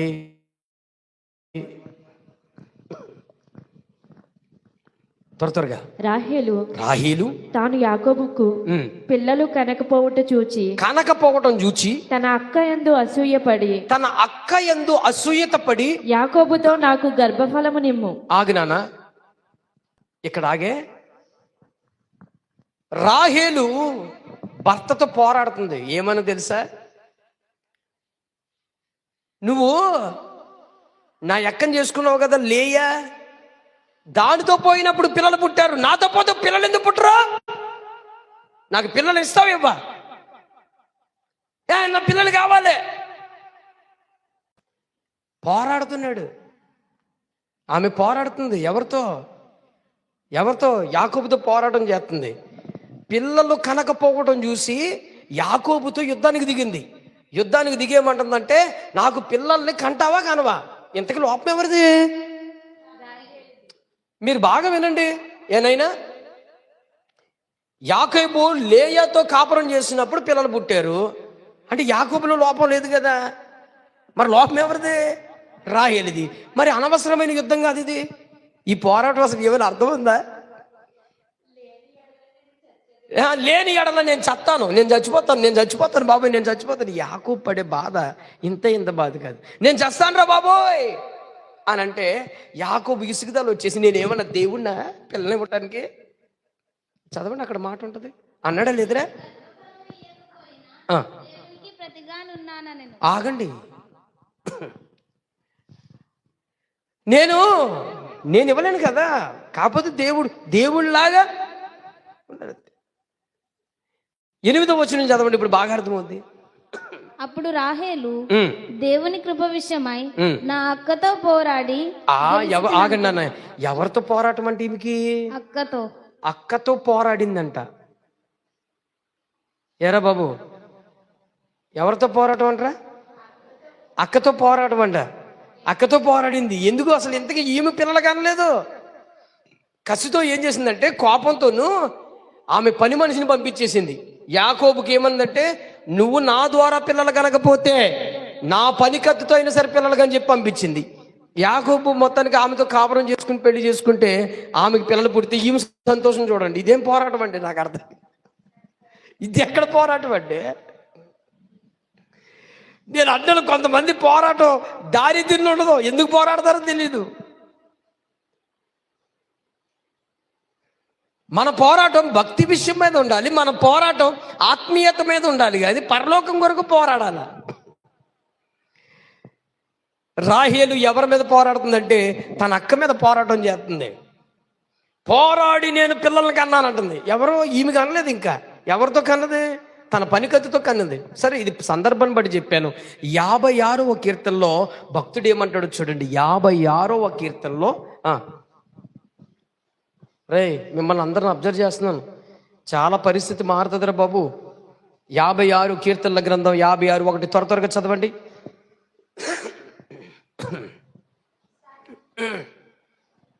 కీర్తనల గ్రంథం 56:1. దేవా నన్ను కరుణింపుము, మనుష్యులు నన్ను మృంగవలెనని ఉన్నారు. దినమెల్లా వారు పోరాడుచు నన్ను బాధించుచున్నారు. ఆగండి, కొంతమంది పోరాటం ఎవరి మీద ఉంటదంటే మనుషులతో పోరాటం. వాడిని ఎలా చేద్దాంరా, వాడిని ఏం చేద్దాంరా, వాడిని ఎలా పాడు చేద్దాంరా, వాడిని ఏం చేద్దామని పోరాడతారంట వీళ్ళు. భక్తుడు అంటున్నాడు, దేవా నా మీద కొంతమంది ఏం చేస్తున్నారంట? పోరాడుచున్నారు. ఏం చేస్తున్నారు నాన్న? పోరాటం చేస్తున్నారంట. నీ పోరాటం ఇతరుల మీద కాదు. నీ పోరాటం పనికి మాలిన వాటి మీద, దేనికి ఉపయోగం లేని వాటి మీద, మనుషుల మీద కాదు నీ పోరాటం. నీ పోరాటం దేని మీద చేసుకోవాలా? దేని మీద చేశాడు యాకోబు? దేని మీద చేస్తున్నాడు? తన జీవితం మీద చేస్తున్నాడు పోరాటం. మీకు మాట చెప్తున్నానా, వినండి. సీతాకోక చిలుక అవ్వడానికి, గొంగల పురుగులో నుంచి అది రావడానికి సులువుగా రాదంట. మహావేదంతో బయటకు వస్తుందంట. అది తెలుసా మీకు? అర్థమైందా? ఒక గొంగల పురుగులో నుంచి, గజ్జె శరీరం మీద నుంచి, నునుపు కలిగిన శరీరం మీద నుంచి సీతాకోక చిలుకగా మారాలంటే మహాప్రయాసతో బయటకు వస్తుందంట. అది వినపడిందా మీకు? అంత ప్రయాసతో రావడానికి ఆమె ఆ సీతాకోక చిలుక ఎంత బాధపడుతుందో దాని పాత శరీరాన్ని వదలగొట్టుకోవడానికి మరి రెక్కలు ఉంటాయి కదా, ఆ దాంట్లో నుంచి బయటికి రావడం ఎంతో ప్రయాసపడి వస్తుందంట. నీ పాత స్వభావంలో నుంచి, నీ పాత జీవితంలో నుంచి, నీ పాత బ్రతుకులో నుంచి, నాన్న వింటున్నారా, నీ పాత జీవితంలో నుంచి సీతాకోక లాంటి మంచి మనసులో కనుక ఆత్మీయ జీవితంలో రావాలంటే నువ్వు పోరాడాలి. నీ పాత స్వభావంలోకి ఏదైతే ఉంచేస్తుందో, నిన్ను భక్తి జీవితంలో ఎదగనివ్వకుండా, ఆత్మీయ జీవితంలో వెళ్ళనివ్వకుండా, పరలోకానికి నిన్ను వెళ్ళకుండా ఏదైతే నిన్ను ఆపేస్తుందో దానికోసం నువ్వు పోరాడాలా. యాకోబు పోరాడుతున్నాడు. ఆశీర్వాదమైన జీవితంలోనికి నేను రావాలంటే, ఈ పాత జీవితం వదలాలి అంటే రాత్రంతా దేవుని పాదాలు పట్టుకున్నాడు యాకోబు. కొంతమంది అడ్డమైన పోరాటం చేస్తావు. రాహేలు చూడండి, యాకోబు భార్య రాహేలు అసలు ఏ ఉపయోగం లేదు, అక్కతో పోరాడుతుందంట. ఇక్కడ భక్తుడు అంటాడు, మనుషులు నా మీద పోరాడుచున్నారు అంటాడు. ఇంకొక మాట చూడండి, 109వ కీర్తనలో నుంచి 3వ వచనం చదవండి అన్న, త్వరగా చదవండి. నన్ను చుట్టుకొని నా మీద ద్వేషపు మాటలాడుచున్నారు, నిర్నిమిత్తముగా నాతో పోరాడుచున్నారు. నేను చూపిన ప్రేమకు ప్రతిగా వారు నా మీద పగపట్టి ఉన్నారు. నానా పోరాడుచున్నారు ఏంటిదా మాట చదువు. నన్ను చుట్టుకొని నా మీద ద్వేషపు మాటలాడుచున్నారు, ద్వేషముతో పోరాడుతున్నారు, నిర్నిమిత్తముగా నిర్నిమిత్తం అసలు కారణం లేదు. రేయ్ బాబు వింటున్నారా? మీలో కొంతమంది అలాంటి గొడవలకు కానీ పోరాటానికి వెళ్తున్నారా? అసలు ఆ రీజన్ లేకుండా పోరాటం చేస్తున్నారా? ఎవరితోనన్నా రీజన్ ఉండదు. అసలు ఏ రీజన్ రా నువ్వు నా మీద గొడవకు వస్తున్నావు, ఏ రీజన్తో నన్ను ఎందుకు అంటున్నావు అనే దానికి రీజన్ ఉండదు. అసలు కొంతమంది అసలు ఎందుకు పోరాడతారో తెలియదు వాళ్ళతో. కోడలు పోరాడుతుంది అత్తగారితోను, అత్తగారు పోరాడుతుంది కోడలతోను, లేకపోతే తోడుకోళ్ళు పోరాడుతుంది తోడుకోళ్ళ మీద. ఈపరాలు పోరాడుకుంటారు, ఇంకొడు పోరాడుకుంటారు, బావమరుదులు పోరాడుకుంటారు. అసలు ఎందుకు జరుగుతుంది పోరాటం నాకు అర్థం కాదు. లాభం ఏమన్నా ఉందా? దాంట్లో కలిసి వచ్చింది ఏముందా? అందుకే అపోస్తలుడైన పౌలు ఆ మాటకు అర్థం చెప్తాడు చూడు, పోరాడడం వల్ల, మనుషుల విషయంలో పోరాడడం వల్ల అసలు ప్రయోజనమే లేదంటాడు. తీయండి కొరింథీయులకు రాసిన పత్రిక 15వ అధ్యాయం, త్వరగా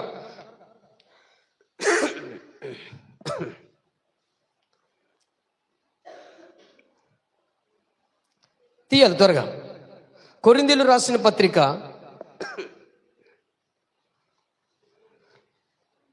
15వ అధ్యాయం 32వ వచనం. మనుష్య రీతిగా నేను ఎఫెసులో మృగములతో పోరాడిన ఎడల నాకు లాభమేమి? ఆగు చాలు. ఎఫెసు ప్రాంతానికి వెళ్ళినప్పుడు సువార్త చెప్పడానికి వెళ్ళాడు కదా, ఆ ప్రాంతంలో ఉన్న కొంతమంది మృగాల్లాగా వచ్చేసారంట పౌలు మీదకి. మృగాల్లాగా వస్తే పౌలు వాళ్ళ నుంచి తప్పించుకుని వెళ్ళిపోయాడు తప్ప వాళ్ళతో పోరాటం చేయలేదు. రండిరా తేల్చుకుందాం నువ్వా నేనా అని పోరాటం చేయలే. సైలెంట్గా ఏమి లేదు. వాళ్ళు పట్టుకోవడానికి, పౌలుని చంపడానికి ప్రయత్నం చేసుకుంటూ, వాళ్ళు వెతుకులు ఆడుకుంటూ పౌలుని పట్టుకుందామని వస్తే పౌలు మెల్లగా ఆ ప్రాంతం నుంచి తప్పించుకున్నాడు అంతే. ఎందుకు అనంటే, అందుకు ఆ మాట అంటాడు, ఎఫీసీయులలో మృగములతో నేను పోరాడినప్పుడు నాకు ఏమి లాభం? కొన్ని జంతువులతో పోరాడితే నీకు లాభం ఏంటి చెప్పండి? కొన్ని కుక్కలతో పోరాడితే అసలు ఏం లాభం? నాన్న 2024లో నాతో కొన్ని కుక్కలు కూడా పోరాడాయి. కొన్ని కుక్కలు పేరు చెప్తే సిగ్గు కూడా, వాళ్ళు బతుకు బండారం అయిపోద్దని నేను చెప్పను. కొంతమంది నా మీద పోరాడారు. కొంతమంది పాపం అన్ని జనులు కాదండి, వాళ్ళు పాపం తెలియక మంచి వాళ్ళు అండి. వాళ్ళు అంతే. దేవుణ్ణి ఎరిగి అయ్యో బాబోయ్ దేవుడు అంటే గొప్ప దేవుడు అండి, మామూలు దేవుడు కాదండి, మంచోడండి అని చెప్పినోడు. మృగములు అన్నాడు కదా, నేనేమంటానంటే కుక్కలతో. తప్పులేదు ఆ మాట, ఎందుకంటే కుక్కల విషయమై మీరు జాగ్రత్త పడుడని పౌలే చెప్పాడు. ఆ మాట అన్నాడా లేదా? కుక్కల విషయమై మీరు జాగ్రత్తగా ఉన్నాడు అన్నాడు కదా. అయితే కొన్ని కుక్కలు నా మీద పోరాడినప్పటికీ నేనేం చేశాను? ఇది కుక్కే కాబట్టి నా పని వెళ్ళిపోతాను అంతే. కొన్ని కుక్కలు ఎన్ని మొరిగినా ఎన్ని కరచడానికి వచ్చినా మన పని ఏంటి? వెళ్ళిపోవాలంతే. ఆ కుక్కలతో మనం దెబ్బలాడామనుకో, మనము కుక్కలాగే స్వభావం అయిపోద్ది. కుక్కే, మనిషే. మీకు బాగా గుర్తుండే ఉంటుంది, నా చిన్నప్పుడు ఊర్లంపడ జంగమోడు వచ్చేవాడు. జంగమోడు అనేవారు. పాపం వాళ్ళ పేర్లు ఏంటో తెలియదు కానీ అదే మా నాన్నోళ్ళు మా తాతోళ్ళు అందరూ చెప్పే పేరు జంగమోడు అనేవారు. పాపం వాళ్ళు రాత్రిపూట ఆ శంఖమోడు ఇచ్చుకుంటూ పువ్వు అని ఊదుకుంటూ వచ్చేవారు. వాళ్ళు పొలిమేరలో ప్రారంభించుకుంటా ప్రతి ఇంటికి వెళ్ళి వాళ్ళు ఎక్కువ శాతం సంక్రాంతి సీజన్లోనూ క్రిస్మస్ సీజన్లో తిరుగుతారు పాపం. ఇప్పుడంటే లేరులండి, ఎవరికాళ్ళు కూలి పని చేసుకుని బతుకుతున్నారు. అప్పుడు వచ్చి ఎంత తలుపులు వేసి నిద్రలో ఉన్న తలుపు కొట్టి అక్కడ బోరవుది డబ్బులు వసూలు చేసుకుని వెళ్ళేవారు. అర్థమైంది మీకు? వాళ్ళు పొలిమేరలోకి అడిగి పెట్టి కానుంచి ఊర్లో ఉన్న కుక్కంతా వాడు చుట్టూ తిరుగుతుంది. ఆ ఈదులో కుక్క, ఈ ఈదులో కుక్క, ఆ ఈదులో కుక్క. పాపం తెల్లవారు వరకు వాడు అన్ని ఇళ్లను దర్శించేసి వాడు డబ్బులు వసూలు చేసుకుని శుభ్రంగా టిఫిన్ హోటల్ కట్టి టిఫిన్ తినేసి వెళ్ళిపోతాడు.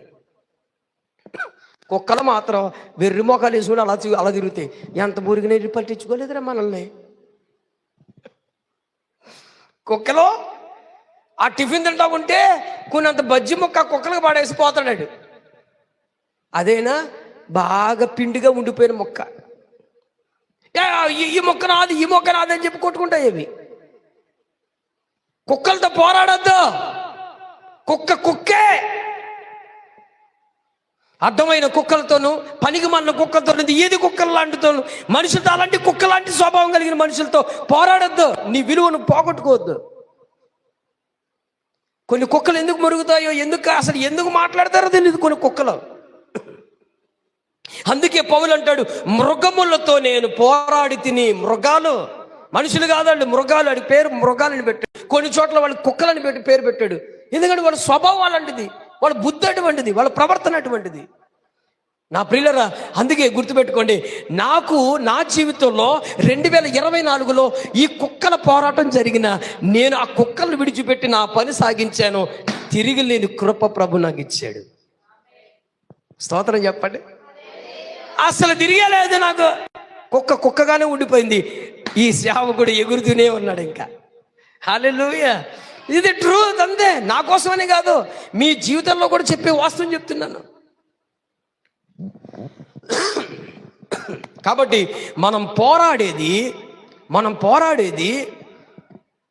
అర్థం లేని వాటితో పోరాడద్దు, ఉపయోగం లేని వాటితో పోరాడద్దు. పౌలు అందుకే అంటున్నాడు, నాకు ఉపయోగం లేదు వాళ్ళతో పోరాడటం వల్ల. తన పని ఏంటి? సువార్త ప్రకటించడం. కొన్ని చోట్ల సువార్తలకు వెళ్తూ ఉంటే ఎన్నో అడ్డమైన వాళ్ళు అందరూ ఎదురవుతారు.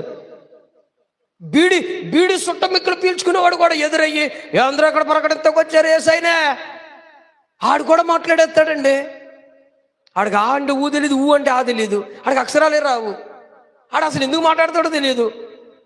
కనీసం భారతదేశం యొక్క ఆడికి రూల్స్ తెలియదు, భారతదేశం యొక్క కట్టడలు తెలియదు, శాసనాలు తెలియదు, రాజ్యాంగం తెలియదు, ఆర్టికల్స్ తెలియదు. ఇక అంతకంటే బుద్ధిహీనమైన పని ఏంటి తెలుసా? అధికారుల్లో చాలా మందికి తెలియదు అలాంటివి. వాళ్ళు కూడా మాట్లాడేస్తారు కొంతమంది. బాబు, నేను చాలా చోట్ల సువార్తలో ఎదుర్కొన్న విషయాలు. ఒరే బాబు, నువ్వు ఏం చేస్తావయ్యా అని అంటే, నేనా ఈ ఊరు కౌన్సిలర్ అని అంటాడు వాడు. ఒరే బాబు, కౌన్సిలర్ నువ్వు? ఈ ఊరు కౌన్సిలరు, ఈ పంచాయతీ కౌన్సిలర్ అంటాడు. పోనీ ఈ ఊరు కౌన్సిలర్, ఈ పంచాయతీ కౌన్సిలర్వే, రైటే. ఆర్టికల్ 23 నుంచి 25, 28 వరకు ఏముందరా అని అంటే, అడిగి ఏముంది అని నన్ను అడుగుతాడు. ఏముంది చెప్పు, ఏముంది అంటాడు. ఎందుకురా నాయన, ఎందుకు పోరాటం? నీ పోరాటం ఏంటి? నా పోరాటం సువార్త ప్రకటించడం. నా పోరాటం నిన్ను ప్రభువుకి దగ్గర తీసుకువెళ్ళడం. నా పోరాటం ఏంటంటే నిన్ను పరిపూర్ణంగా మార్చడం. నా ప్రియులరా, అడ్డమైన వాటికి, పనికిమాలిన వాటికి పోరాడొద్దు. మీ టైం వేస్ట్ చేసుకోవద్దు. మన టైం వేస్ట్ చేసుకోవద్దు, విలువైన వాటికి పోరాడండి. అందుకే యాకోబు తన జీవితం విషయంలో పోరాడుతున్నాడు. ఇక చూడండి, ఒక అమూల్యమైన విషయాలు. అందుకే యేసు ప్రభు వారు కూడా ఏమన్నాడంటే, ఇరుకు ద్వారానికి వెళ్ళడానికి, పరలోక రాజ్యం కొరకు పోరాడండి రా, మీ భక్తి జీవితం కొరకు పోరాడండి రా. త్వరగా 2 మాటలు చూపిస్తాను, త్వరగా చూడండి.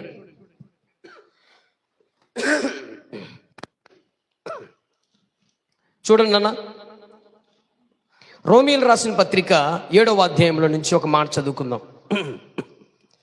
అపోస్తలుడైన పౌలు పోరాడుతున్నాడు. దేని విషయంలో పోరాడుతున్నాడు చూడండి.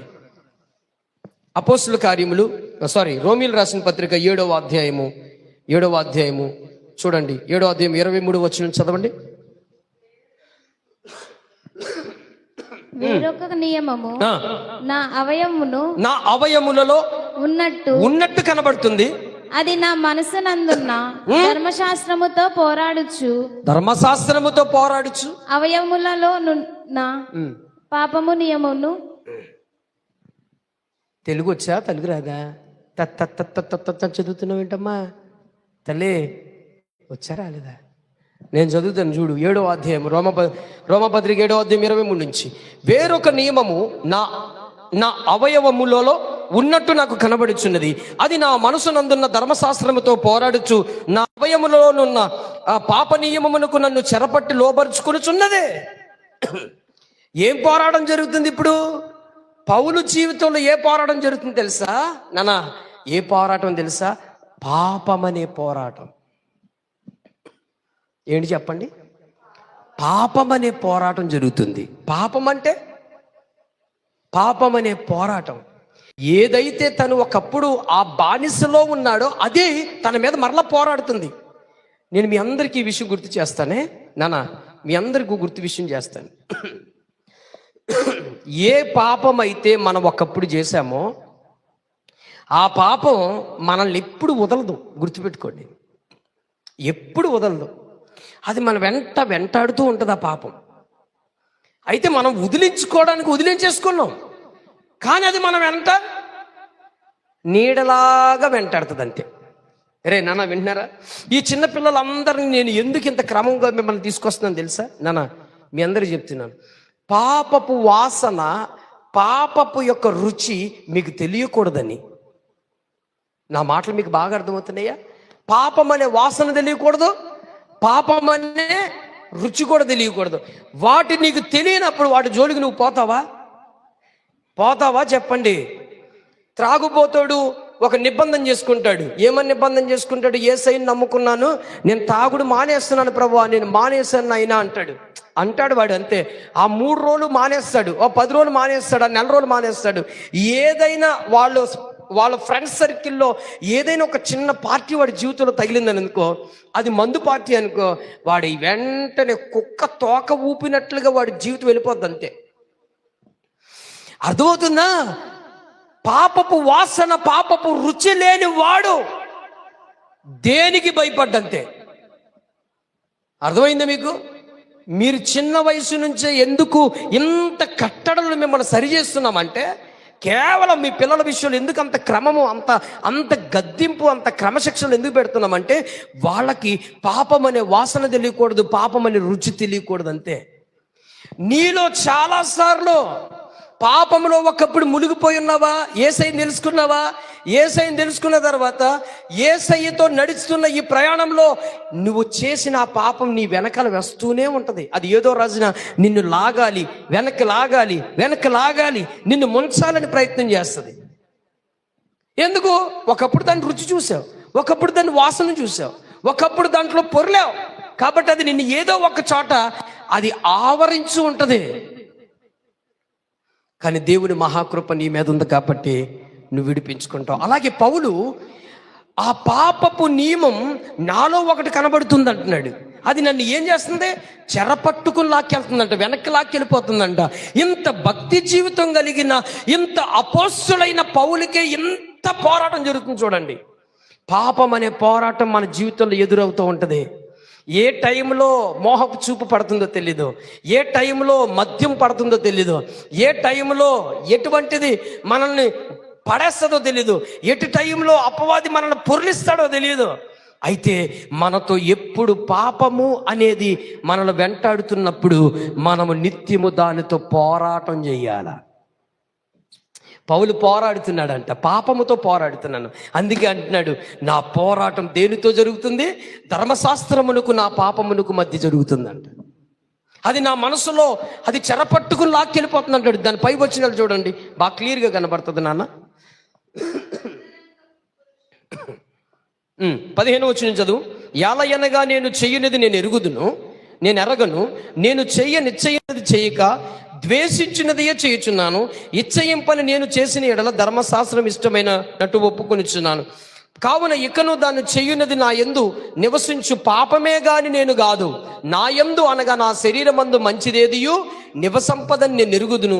మేలైనది చెయ్యవలనని నేను కోరిక కలుగున్నాను గాని దాన్ని చేయుట నాకు కలగట్లేదు. పాపం ఏం చేస్తుందంట? చెయ్యనివ్వట్లేదు. ఆత్మీయతగా ఎదగాలనుకుంటున్నానయ్యా, కానీ ఏదో టైంలో పాపం నన్ను ఏం చేస్తుంది?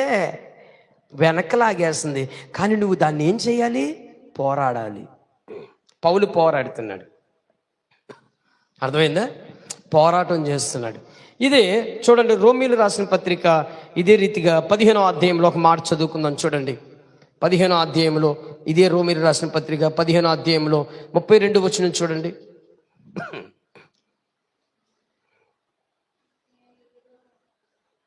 చదువునా 32 వచనం. సహోదరులారా, నేను యూదయలోనున్న అవిధేయుల చేతిలో నుండి తప్పింపబడి యెరూషలేములో చేయవలసి ఉన్న ఈ పరిచర్య పరిశుద్ధులకు ప్రీతికరమగునట్లు నేను దేవుని చిత్తము వలన సంతోషముతో మీ యొద్దకు వచ్చి మీతో కలిసి విశ్రాంతి పొందినట్లు మీరు నా కొరకు దేవునికి చేయు ప్రార్థనల యందు నాతో కలిసి పోరాడవలెనని. ఎందులో పోరాడాలంటాడు? ప్రార్థనల యందు. నా ప్రార్థన చేయమంటున్నాడు. అది కానీ ఎందుకోసం పోరాటం చేయమంటున్నాడు? పరిచర్య కోసం. అయ్యా వింటున్నారా? ఇది ఎన్నోది? ఏ విషయం ఇది? నేను ఇప్పుడు ఏమేమి చెప్తున్నాను మీకు అర్థమవుతుందా? బాగా గుర్తుపెట్టుకోండి. యాకోబు తన మార్పు కలగబోయే జీవితం కొరకు పోరాడుతున్నాడు. వినబడిందా? పౌలు తన పాపం విషయమై పోరాడుతున్నాడు. మరొకసాట పౌలు ఇప్పుడు ఏమంటున్నాడంటే పరిచర్య కొరకు పోరాడుతున్నాడు.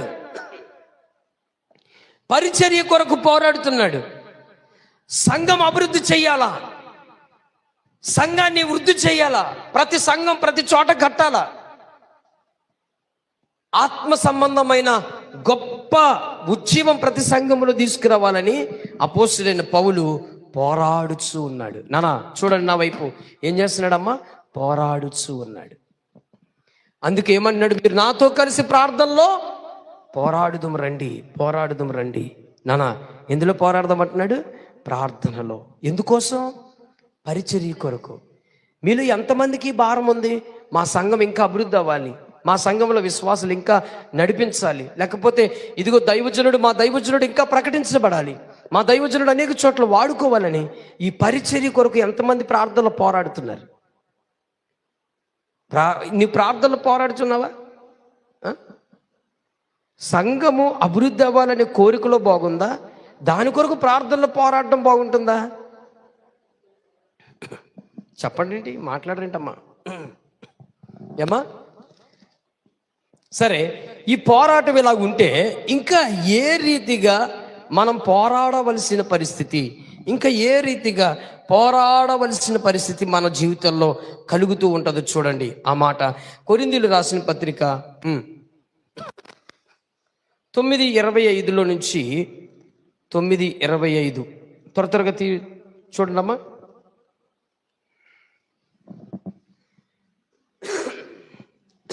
మరియు పందెమందు పోరాడు ప్రతివాడు అన్ని విషయముల యందు మితముగా ఉండును. పందెములో పోరాడడం ఏం పందెం ఇది? పందెములో పోరాడడం ఏం పందెం ఇది? ఏ పందెం అమ్మా? ఏ పందెంలో పోరాడాలంటున్నాడు? మితముగా ఉండును వారు క్షయమగు కిరీటము పొందుటకు. దేని కొరకు పోరాటం అంటండి? దేని కొరకు పోరాటం? కిరీటం కొరకు పోరాటం. అక్షయమగు కిరీటము కొరకు కాదు, క్షయమైన ఏంటిది? క్షయమగు కిరీటము పొందుటకును మనమైతే అక్షయమగు కిరీటము పొందుటకు స్మితముగా ఉన్నాము. దేని కొరకు పోరాడుతున్నాం? ఇప్పుడు పరలోకములోకి మనం వెళ్ళిన తర్వాత ఊరికినే మనల్ని అలా ప్రభు రండిరా బాబు మీరు ఈ ఊళ్ళోనే ఉండాలని చెప్పి వదిలేస్తాడు అనుకుంటున్నారా? మనం ఇక్కడ ఎంత దేవుడి కోసం ఎంత ప్రయాసపడ్డామో, దేవుడి కొరకు ఎంత జీవించామో, మనకి అక్కడ కిరీటాలు ఉన్నాయి, రాజ్యాలు కూడా ఉన్నాయి. మీకు తెలిసే విషయం? మీకు ఉద్యోగాలు ఉన్నాయండి, అక్కడ మీకు అధికారాలు ఉన్నాయి. అర్థమైందా? మరి నాన్న, ఇప్పుడు యేసయ్యని తెలుసుకోవడమే కదా మన పరలోకి వెళ్తే చాలనుకోకుండా బాబు. పరలోకి వెళ్ళడమే కాదు, పరలోకములో మనకు కిరీటం కావాలి. కిరీటం ఒకటే కాదు, అధికారం కూడా కావాలి మనకి. అందుకే ఒక చోట పేతురు రాసిన పత్రికలో ఏమంటాడు తెలుసా? చూడండి ఏమంటాడు, దేవదూతలకు మీరు తీర్పు తీర్చవలసిన వారై ఉన్నాడు అంటాడు. అంటే మనం ఎవరు? You are the judger. నువ్వు ఒక వ్యక్తికి జడ్జ్. నువ్వు దేవదూతలకి తీర్పు తీర్చాల్సిన స్థాయి దేవుడు నీకు అక్కడ ఇవ్వబోతున్నాడు. అంటే అధికారిగా నిన్ను నిలబెట్టబోతున్నాడు. ఇప్పుడు మనం దేని కొరకు పోరాడాలి? పరలోకంలో కిరీటం కూడా కావాలని పోరాడాలి. మాట్లాడరేంటి నాయనా? చెప్పండి. ఇక్కడ చెప్పండి, యాకోబు దేనికోసం పోరాడుతున్నాడు అమ్మా? నూతన జీవితం కొరకు పోరాడుతున్నాడు. రెండోది పౌలు పాపం విషయమై పోరాడుతున్నాడు. మూడోది అడుగుతాండ్రు అబ్బాయి పురుషులు కుర్రోళ్ళరా బాబు, పరిచర్య కొరకు పోరాడుతున్నాడు కదా. ఇప్పుడు మరల పౌలు ఇక్కడ ఇంకో విషయంలో ఏం చెప్తున్నాడు? దేని కొరకు పోరాడాలంటున్నాడు? పరలోకములో అసలు అక్షయమైనదంటే ఏంటంటే ఎప్పటికి పోదు అని, క్షయమైనదంటే పోద్దని. మీకు అర్థమైందా? అక్షయమైనది క్షయమైనది అంటే ఇక్కడిది, అక్షయమైనది అంటే అక్కడిది. అక్షయమైనది క్షయమైనది అంటే ఇక్కడ పోద్ది. ఇక్కడ వచ్చే కిరీటాలు, ఇక్కడున్న పదవులు ఉండవు. ఇక్కడ సీఎం అయినా పిఎం అయినా ఇక్కడే తోపు. పరలోకంలో ఏముండదు. పరలోకంలో అవసరమైతే భేదోడు కూడా అక్కడ హీరో అవుతాడు. అక్కడ అర్థమైందా? ఎవరు అక్కడ రాజ్యాన్ని ఏలే నాయకులుగా ఉంటారో తెలీదు. వాళ్ళ భక్తి జీవితం మీద, వాళ్ళ నీతి జీవితం మీద, వాళ్ళ న్యాయమైన జీవితం మీద, వాళ్ళు దేవుని యందు ఏ రీతిగా నడుచుకున్నారో వాళ్ళకి ఆ విధానాన్ని బట్టి అక్కడ దేవుడు అధికారం ఇస్తాడు. కిరీటాలు కూడా ఇస్తాడు. కిరీటాలు ఏమిస్తాడు నాన్న? కిరీటాలు ఇస్తాడు. ఊరికిన పరలోకంలో మామూలుగా ఒట్టిగా తిరిగిన వాళ్ళు ఉంటారు. కాబట్టి నీకు కిరీటం కావాలనుకో, నువ్వు మరింత కష్టపడాలి. కిరీటంతో పాటు నీకు రాజ్యం కావాలనుకో, ఇంకెక్కువ నలగాది. అలా లేకపోతే ఇంకెందుకు చెప్పు? ఈ పోరాటం ఎందుకండి? ఎవడికాడు భక్తి చేసుకుని స్తోత్రం ఆయన బతికేసుగా 10 మందిని రక్షించేలాగా, 10 మందిని దేవుని కొరకు కష్టపడే వాళ్ళగా, 10 మందిని ఎంతో దేవుళ్ళు బలపరిచి తీసుకెళ్ళడానికి ప్రయత్నం చేసే సంఘాలు కట్టడంలో చేసే వీళ్ళు ప్రయాసంతా ఎందుకో? పరలోకంలో వాళ్ళకి కిరీటం ఇవ్వబోతున్నాడు దేవుడు. అర్థమైందా? ఎవరు ఎక్కువగా అన్నాడు కదా, ఎవడు ఎక్కువ దున్నిన కొలది, ఎవడు ఎక్కువ దున్నిన కొలది అంత పంట ఎక్కువ అనుభవిస్తాడు. ఇప్పుడు నీకు పొలం ఇచ్చాడండి దేవుడు. నీకు పొలాలు ఇచ్చిన దాంట్లో నువ్వు బాగా దున్నుకుని, బాగా ధాన్యం వేసుకుని, బాగా నీరు పట్టుకుని, బాగా దానికి ఎరువు కొట్టుకుని, చక్కగా జాగ్రత్తలు తీసుకున్నావు అనుకో, దోమ పట్టినప్పుడు, లేకపోతే పురుగు పట్టినప్పుడు, మచ్చ వచ్చినప్పుడు, నువ్వు పైర్లు చక్కగా ధాన్యం ఎలగెత్తొచ్చి వరకు, తుఫాన్లు వరదలు రాకుండా నువ్వు ధాన్యం జాగ్రత్త పట్టుకుని దాస్తే, నువ్వు కేర్గా పెట్టుకుంటే చెప్పు, నువ్వు ఫలం అనుభవిస్తావు. అంతేనా? ఏదో వస్తే వస్తుంది రాదులే అని చెప్పి ఎదజల్లేసేసి, దోమ పట్టేసిన, పురుగు పట్టేసిన నువ్వు పట్టించుకోకుండా ఊర్లు వెళ్ళిపోయి, శిఖర్లకు వెళ్ళిపోయి, ఎప్పుడో వరదొచ్చి ముంచేసి తడిసిపోయి, నానిపోయి, పిండైపోయి, లాస్ట్ను కోసిన కొంచెం దాన్ని ఒక మూట అయితే వచ్చిన ఫలం ఏది? దేవుడు మన జీవితంలో దేవుని కొరకు కష్టపడిన దానికి ప్రతిఫలం పరలోకంలో ఉంది. నువ్వెంత కష్టపడితే, ఎంత పరిచర్య చేస్తే, ఎంతగా దేవుని కొరకు నువ్వు జీవిస్తూ, దేవుని కొరకు ఇంకెందరినో నువ్వు నడిపిస్తే నీకు పరలోకంలో కిరీటం ఉంది. ఒక్కొక్కరు పేర్లు పిలిచి నీకు నెత్తి మీద కిరీటం పెడతాడు ఆయన. ఆ కిరీటానికి పేర్లు కూడా ఉన్నాయి. ప్రభు చిత్తం అయితే కిరీటాల పేర్లు చెప్తాను. కావాలా వద్దా కిరీటాలు? సరే మీ అందరికి ఇంకో రెండు వాక్యాలు చూపించేసి నేను క్లోజ్ చేసేస్తాను. త్వరగా చూడండి నాన్న, చూడండి. ఇప్పుడు ఏ విషయంలో పోరాటం జరుగుతుందో మీ అందరు గమనించారు కదా. ఏ విషయంలో పోరాటం జరుగుతుంది? ఎఫెసీయులకు రాసిన పత్రిక చూడండి, 6వ అధ్యాయము. మనం ఎందుకొరకు పోరాడుతున్నామంటే గమనించండి. ఇక్కడ 11వ వచనం చదవండి. ఎఫెసీయులకు రాసిన పత్రిక 6వ అధ్యాయము చదువు నాన్న. మీరు అపవాది తంత్రములను ఎదిరించుటకు ఉమ్, శక్తిమంతులగునట్లు ఉమ్. దేవుడిచ్చు సర్వాంగ కవచమును ధరించుకొనుడి. యా ఏలయనగా మనము పోరాడునది శరీరముతో కాదుగా. ఆగండి, ఇందాక మనం చెప్పుకున్నాం కదా, మీరు పోరాడేది శరీరాలతో కాదు, మనుషులతో. అందుకే పోరాడద్దు, కుక్కలతో పోరాడద్దు, మృగాలతో పోరాడద్దు, అనవసరమైన విషయాలతో పోరాడద్దు అన్నాను కదా. అందుకు పౌలు మరొక విషయం అంటున్నాడు, మీరు పోరాడేది ఎవరితో పోరాడుతున్నాం మనం? ప్రధానులతోను అధికారులతోను ప్రస్తుత ఆకాశ మండలమందు అంధకారమైన లోకనాథులతోను ఆకాశ మండలముందన్న దుర్మార్గుల సమూహముతోను పోరాడుచున్నాము. దురాత్మలతోను అంటే అపవాదితో మనం పోరాడటం జరుగుతుంది. చెప్పండి, ఎంతో మనం ఇక ఒక్క రీజన్ కాదు, అపవాదితో పోరాటం జరుగుతుంది, మనకి అధికారులతో పోరాటం జరుగుతుంది కదా. పోరాటం కదా అధికారులకి. అసలు ఒక్కోసారి మనం ఏదైనా మీటింగ్ పెట్టుకుంటే ఎవడన్నా ఏదైనా కంప్లైంట్ ఇస్తే మన మీద వచ్చి పడిపోతాడు అంతే. మనం పోరాడేది అధికారులతోనూ ప్రధానులతోనూ అంధకార చీకటి శక్తులతోనూ. ఎక్కడ? అంధకారములో ఉన్న ఆత్మలతోనంట, అపవాదితో మనం పోరాడుతున్నాం. తర్వాత ఇది ఎన్నో విషయం, అపవాదితో పోరాడుతున్నామంట. ఈ మాట చూడండి. తర్వాత ఫిలిప్పీయులకు రాసిన పత్రిక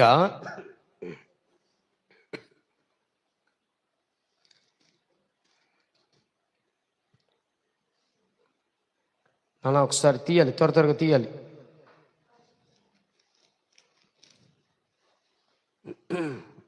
ఒకటి 28 చదవండి.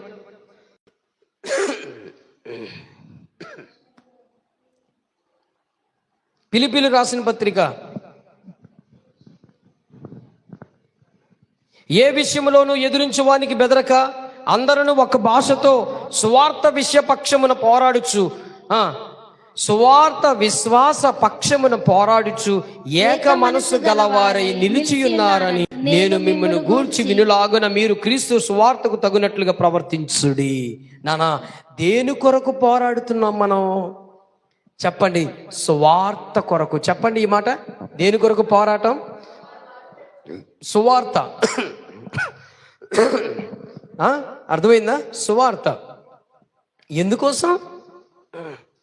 ఎందుకోసం? ఆ ప్రాంతములో యేసును గూర్చిన సత్యం, పరలోకమును గూర్చి సత్యం, నరకాగ్ని గూర్చి సత్యం, అది చెప్పడానికి మనం పోరాడుతున్నాం. అలా పోరాడుతున్నప్పుడు కొన్ని అడ్డుపడుతున్న శక్తులు ఉన్నాయి. శక్తులు అడ్డుపడుతున్న కొంతమంది పనికి మాలిన వారు అడ్డుపడతారు. వాళ్ళని ఆ మాట అనడానికి తప్పేం లేదు. ఎందుకంటే బైబిల్లో కొందరు పని పాట లేని వారు అని రాయబడింది, కొందరు పని పాట లేదు. అలా అడ్డుపడినోడికి పని లేదని అర్థం. ఆడికి అసలు ఏమీ లేదు. ఇంకో మాట చెప్పనా, బుర్రలో గుంజు కూడా లేదు ఆడికి, ఏముండదు. గుంజున్నవాడైతే జ్ఞానవంతుడు, గుంజు లేనివాడైతే వెర్రువాడే కదండి, ఆడికి అసలు ఏం తెలియదు. మీరు సువార్తకు వెళ్ళినప్పుడు మీకు ఎదురైన వారితో పోరాడుతున్నారంటాడు పౌలు. ఎస్, కొంతమంది సువార్తకు కొంతమందిని తీసుకెళ్తా ఉంటే వాళ్ళు ఏమంటారు తెలుసా? ఇప్పుడు కాదులేండి, 2023లో కొంతమందిని తీసుకెళ్తే వాళ్ళు ఎవరన్నా ఎదురొచ్చి మాట్లాడితే వీళ్ళు పిల్లికిలాగా ఏమలేదండి వెళ్ళిపోతామండి, ఏమి లేదండి వెళ్ళిపోతామండి.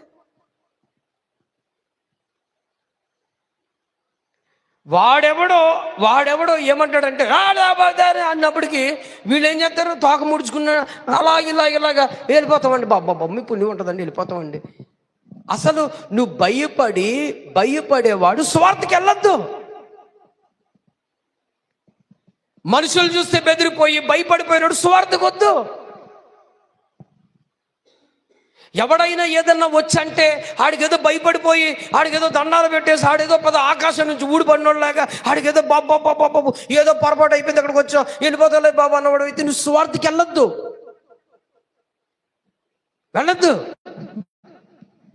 సువార్తకి వెళ్ళావా, నీ ప్రాణం పూర్తిగా ప్రభుకు అర్పించుకున్న వ్యక్తి అయితే వెళ్ళు.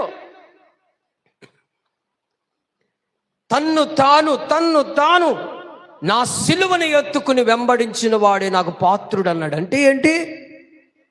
ఏమి జరిగినా నువ్వు సహించగలిగిన దమ్ము ధైర్యం ఉంటే నువ్వు సువార్తకి వెళ్ళాలా, లేకపోతే వద్దు, మానే. కొంతమంది ఏదో ఆశ ఉంది, పర్లేదు, తప్పులేదు, నీకు ఆశ ఉంది, ఆశ ఉంటే సరిపోద్దా? గుండెల్లో ధైర్యం ఉండాలిగా. ఈ ధైర్యం లేకుండా పిరిగితనం వేసుకుండి వెళ్ళిపోయి సువార్త చెప్పేత్తకి వెళ్ళిపోయి ఆడెవడో ఎదురవుతే ఆడికి దండాలు పెట్టి ఆడికి ఏదో అంటాడు, అది పలుకు, ఇది పలుకు, అది తిను, ఇది తిను, ఇది పొట్టాడతా, అది పొట్టాడతా అన్నవాడు కూడా తల వంచేసుకుంటూ వచ్చేసిన వాళ్ళ అలాంటి వాళ్ళ వల్ల బలముగా, ధైర్యముగా, రోషముగా చేసిన వాళ్ళని సిగ్గుపడేలాగా అవుతుంది. నా ప్రియుల సువార్తకు వెళ్ళిన వాళ్ళు చెప్తున్నాను, ప్రతి చోట గుండె ధైర్యము చేసుకుని నిలబడండి. కొట్టారా, కొడితే కొట్టనివ్వండి, తిట్టారా, తిట్టించుకోండి, అవమానపరిచారా, నిందించారా, బాధపరిచారా, అన్నిటికీ తెగించి సువార్తకి వెళ్ళాలి. అందుకే పౌలు ఫిలిప్పీలో సంఘానికి ఏం చెప్తున్నాడంటే, ఎదురాడు వాడికి, పోరాడేవాడికి మీరు సమాధానం చెప్తున్నారు, సువార్త కొరకు మీరు నిలబడుతున్నారు అయ్యా, పారిపోవట్లేదు, పిరికి పందులు కాదు. నేనేమంటాను తెలుసా? హలో, మీరు ఈ మాట గుర్తుపెట్టుకోండి, పారిపోయే స్థితి ఉంటే వాడు క్రైస్తవుడు కాదు. ఈ మధ్యన ఒక పాస్టర్ గారు అంటున్నాడు నాతో, పాస్టర్ గారు ఆ చుట్టుపక్కలతో మీతో ఎందుకంటే గొడవ, ఎందుకంటే నన్ను అంటున్నాడు ఒక పాస్టర్. వాళ్ళు ఏం చెప్తారో చెయ్యండి అన్నాడు. నేనన్నాను, అయ్యా వాళ్ళు ఏం చెప్తున్నారంటే అసలు ప్రార్థన చెయ్యొద్దు అన్నాడు. ఏమంటావు అన్నాను నేను. అసలు ప్రార్థన చెయ్యొద్దురా బాబు నువ్వు అన్నాడు. ఆ సౌండే అంట కదండి అంటే, సరే సౌండేరా బాబు, నేను ఆపేశాను. తలుపులు వేసుకుని ఆన్ చేసుకుంటున్నాను. డోర్ దగ్గరకు వచ్చి డోరు కొట్టి, ఎవడు పెట్టమన్నాడు రా నిన్ను ఇక్కడ, అని ఎందుకు చర్చి కట్టేవరా నువ్వు అని అంటే, అప్పుడు నేను ఏం చేయాలి సార్ పాస్టర్ గారు చెప్పండి పాస్టర్ గారు అన్నాను నేను. సంఘం అంతా వదిలేసి మేమందరం పారిపోమంటావా? చర్చి వదిలేసి వెళ్ళిపోమంటావా? ఏ దేశమని ఊరని వెళ్ళిపోవాలా? అయ్యి బాబోయ్, ఆ ఊళ్ళో ఆ చుట్టుపక్కల మామూలు లేరండి బాబోయ్, రాక్షసులు లాంటి వాళ్ళు ఉన్నారు కాబట్టి దేవుడు ఎక్కడన్నా ఉంటాడు కాబట్టి నేను ఏ సముద్రం వంచలో, ఏ చెట్టుల్లో పుట్టల్లో ఆరాధించుకుంటానని చెప్పి నా సంఘాన్ని తీసుకెళ్ళిపోయి ఎక్కడో పెట్టుకుని ఆరాధించుకోమంటావా అన్నాను నేను. సిగ్గు లేదు ఆ మాట అనడానికి సేవకుడిగా. తెలియక వాళ్ళు మాట్లాడుతున్నారు, తెలిసి వచ్చే వరకు మనం ఎదురు చూడాలా. అంతేనా ఏమండి? అంతేనా? మొత్తం ఓపెన్గా మనం సౌండ్ పెట్టేసి దమా దమా దమా దమా అని చెవులు మోత వెళ్ళిపోయేలాగా ఏమని వినిపిస్తున్నామా? అడ్డమైన వాడు అందరికి లోకువేనా దేవుని పని అంటే? పిల్లు వచ్చి కుయ్యి అంటే, కుక్కొచ్చి కా అంటే ఇక అందరికి భయపడిపోయి సేవ మానేసి ఇంకేటి మారిపోవాలి. నువ్వెందుకు సేవకుడు అయ్యావురా బాబు? నాకు కొంతమంది సలహాలు ఇస్తారండి, అసలు నిజంగా ఏమనాలో అర్థం కాదే.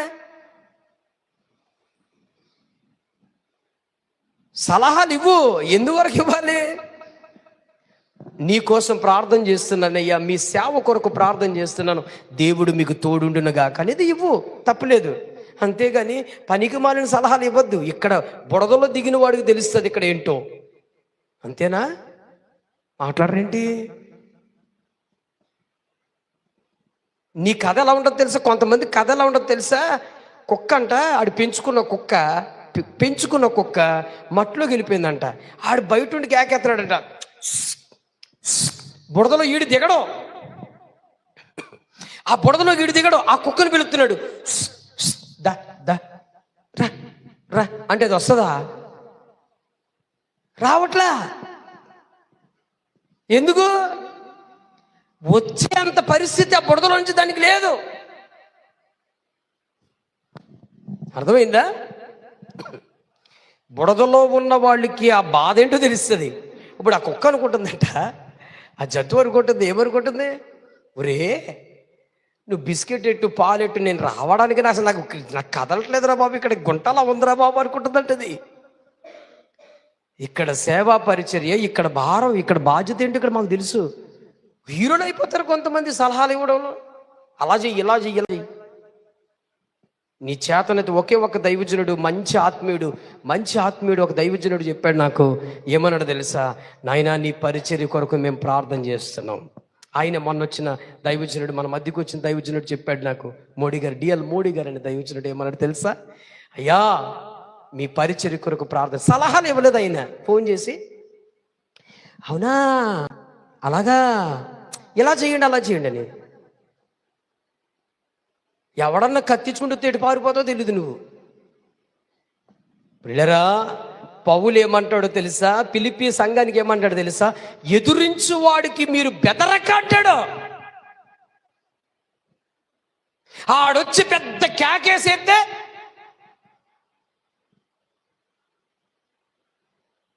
కుక్కొచ్చిందండి, కుక్కొచ్చింది, బౌ బౌ అంది, అంతే. అన్ని వెంటనే అయ్యో బాబాయ్ మమ్మల్ని కరిచేద్దామని పరిగెత్తాను కదా, వెనకాల వస్తుందా రాదా? అయ్యబ్బా, సూపర్ వెంటాడుతుంది నిన్ను. వీడు భలే దొరికాడు ఇయ్యాలని ఆడుకుంటాను వీడితో అని. అది నీ వెనకాల బర్ర అని తిరుగుతూనే ఉంటుంది. అది సావో రేపు నువ్వు బుడదలో ఉన్న పడాలి, ఎటో గుంట్లో పడాలా.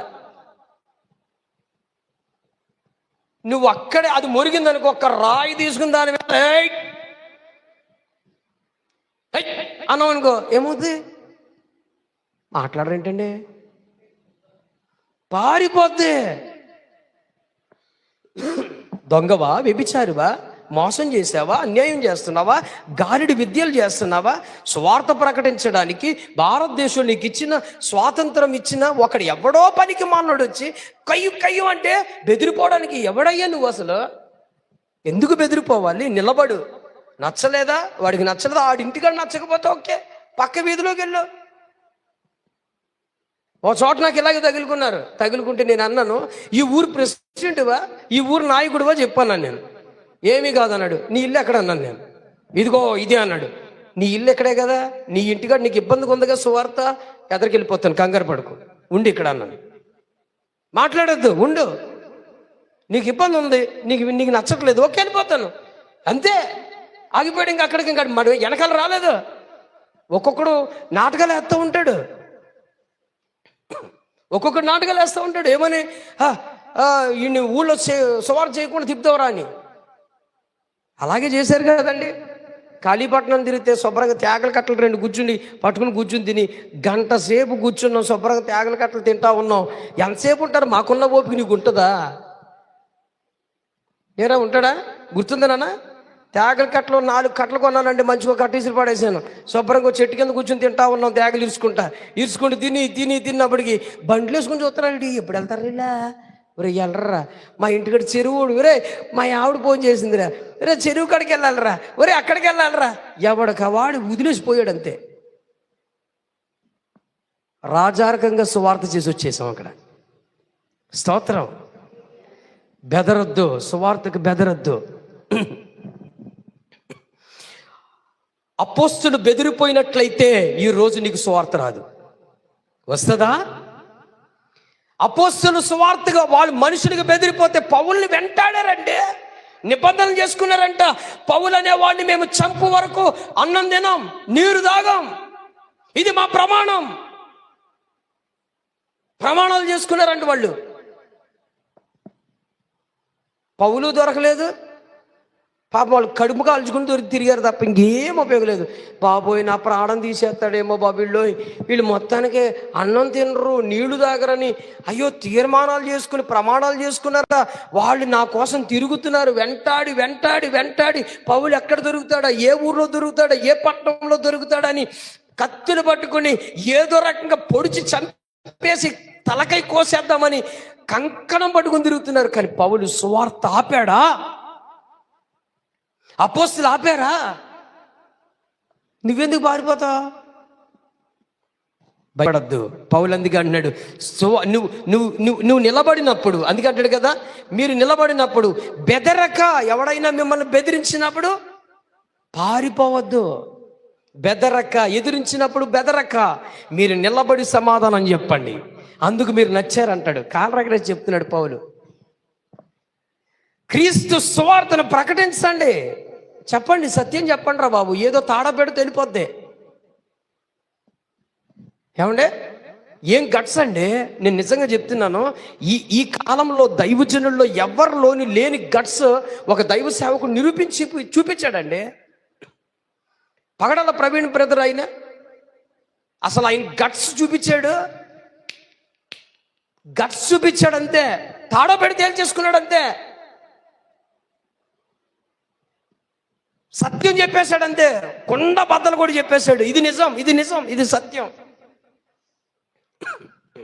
ఉన్నది ఉన్నట్టు చెప్పాడు. కానీ దుష్టులు కొంతమంది వెంటాడి ప్రాణం తీయగలిగారు, కానీ సువార్త ఆగిందా? ప్రవీణ్ బ్రదర్ చనిపోయాడని చెప్పి ఎవడన్నా సువార్త మానేసుకున్నాడా? ఊర్లు తిరగడం మానేశారా? కరపత్రికలు ప్రాంతాలకు వెళ్ళడం మానేసినాయా? చెప్పండి. అక్కడ దాకా ఎందుకండి?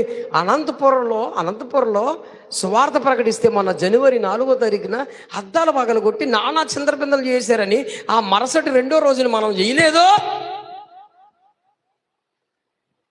అయ్యి బాబోయ్, అనంతపురంలో అద్దాల పగలు కొట్టేశారని ఉండకూడదు, ఇప్పుడు అదిరిపోయామా? అదరద్దు బెదరద్దు, ప్రభు మనకు తోడుంటాడు. వాళ్ళు సత్యము తెలియక ప్రవర్తిస్తున్నారు. ఓపికతో ఎదుర్కొంటూ వెళదాం. అది పౌలు అందుకే అంటాడు, స్వార్థలో బెదరక అదరక నిలబడి పోరాడండి. ఎవరి కొరకు పోరాడాలి? స్వార్థ కొరకు. ఎందుకు? ఒక బుద్ధిహీనుడు వల్ల 10 మంది స్వార్థ తెలుసుకోవడం మానేస్తారు. ఒక బుద్ధిహీనుడు, ఒక పనికి మానోడు వల్ల వాళ్ళు ఆ చుట్టుపక్కల ప్రజలు సువార్త తెలుసుకోవడం మానేస్తారు. కాకపోతే అలాంటి బుద్ధిహీనుడిని పక్కన పెట్టుకుని మనము 10 మందికి సువార్త అందించాలి. అది ఏ విధము చేతనైనను, అది గుర్తుపెట్టుకోండి నా ప్రియులరా. ఆ రీతిగా పౌలు సువార్త విషయమై పోరాడుచున్నాడు. నాన్న త్వరగా 2 విషయాలు చెప్పి నేను ముగిస్తాను రా తల్లి, లేట్ అవుతుంది. త్వరగా 2 విషయాలు చూడండి. ఒకసారి కొలసీలు రాసిన పత్రిక చూడండి. కొలసీలు రాసిన పత్రిక 2వ అధ్యాయము 1వ వచనం త్వరగా చదవండి. కొలసీలు రాసిన పత్రిక 2వ అధ్యాయం 1వ వచనం.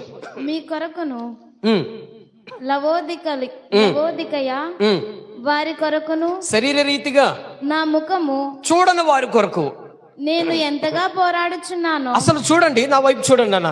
ఇప్పుడు పౌలు ఎవరి కొరకు పోరాడుతున్నాడంట? నా ముఖము కూడా చూడలేని ఆత్మల కొరకు పోరాడుతున్నాడంట. ఎవరి కోసం పోరాడుతున్నాడన్నా? ఆత్మలు అంటే ఎవరు? మనుషుల కొరకు. క్రైస్తవుడు అని పేరు పెట్టుకున్నాం, కానీ ఆత్మల కొరకు పోరాటం లేదు మనలో. ఏ బాబు, ఆత్మల కొరకు పోరాటం లేదురా. ఒకరిని ప్రభువులో నిలబెట్టాలి, ఒకరిని రక్షించాలి, ఒకరిని ప్రభువులో బలపరచాలనే తపన కలిగిన వాళ్ళు ఎవరు లేరు. నీకుండ, నీ దాకా, నీ బట్ట, నీ ఇల్లు అట్లుకొని సరిపోయావు. పాపం అలాంటి వాళ్ళు ఉంటారు చూడు, వాళ్ళు రక్షింపబడి వాళ్ళ వల్ల ఇంకొకళ్ళు రక్షింపబడకుండా ఉంటారు చూడు. వాళ్ళని చూసినప్పుడు అనిపిస్తుందండి, అసలు ఇలాంటి వాళ్ళు ఎలా రక్షింపబడ్డారా బాబు అనిపిస్తుంది నాకు. నువ్వు వెలిగించబడ్డావంటే ఇతరులకు వెలిగించబడాలి కదా. నువ్వు వెలిగించబడితే ఇతరులకు వెలిగించబడాలా లేదా? ఇతరులు వెలిగించాలి కదా. పౌలు ఏమంటాడంటే, నా ముఖము చూడని వారి కొరకు నేను పోరాడుచున్నాను. వాళ్ళు ఎవరు వాళ్ళు? ముఖం చూడలేదు. లవోదికయ మీ కొరకును లవోదికయ సంఘం కొరకు, అక్కడున్న విశ్వాసులు వాళ్ళు రక్షింపబడాలని, వాళ్ళు పరిశుద్ధులుగా మార్చబడాలని, వాళ్ళు నిత్యరాజ్యానికి అర్హులవ్వాలని ఏం చేస్తున్నాడంట? పోరాడుతున్నాడు. ఆత్మల కొరకైన పోరాటం మనలో ఉండాలి. ఎలా ఉండాలన్నా? ఆత్మల కొరకైన పోరాటం. అటువంటి పోరాటం మనం కలిగి ఉంటేనే నిజమైన క్రైస్తవుడు అని ఒక అరుదు ఉంటుంది, ఒక బిరుదు ఉంటుంది. అది తర్వాత ఇంకో మాట చూడండి, మాట చూపిస్తున్నాను నాయన. చూడండి, కొలసీలు రాసిన పత్రిక త్వరగా తెరవండి. కొలసీలు రాసిన పత్రిక 12వ వచనం చదువు నాన్న, కరెక్ట్గా 3వ లైన్లో. మృతులలో నుండి లేపిన దేవుని ప్రభావమందు విశ్వసించుట ద్వారా ఆయనతో కూడా లేచితిరి. ఏం చదువుతున్నా నాన్న? కొలసీలు రాసిన పత్రిక 4వ అధ్యాయము 12వ వచనం 3వ లైన్ చదువు నాన్న. ప్రతి విషయములో దేవుని చిత్తమును గూర్చి సంపూర్ణాత్మ నిశ్చయతన వారి నిలకడగా ఉండవలెనని ఇత్తడెల్లప్పుడూ మీ కొరకు తన ప్రార్థనలో పోరాడుచున్నాడు. ఇప్పుడు ఎవరి కొరకు ప్రార్థన చేస్తున్నాడంటే నాన్న వినండి, పోరాడుతున్నాడంట. దేంట్లో? ప్రార్థనలో పోరాడుతున్నాడు. దేనికోసం?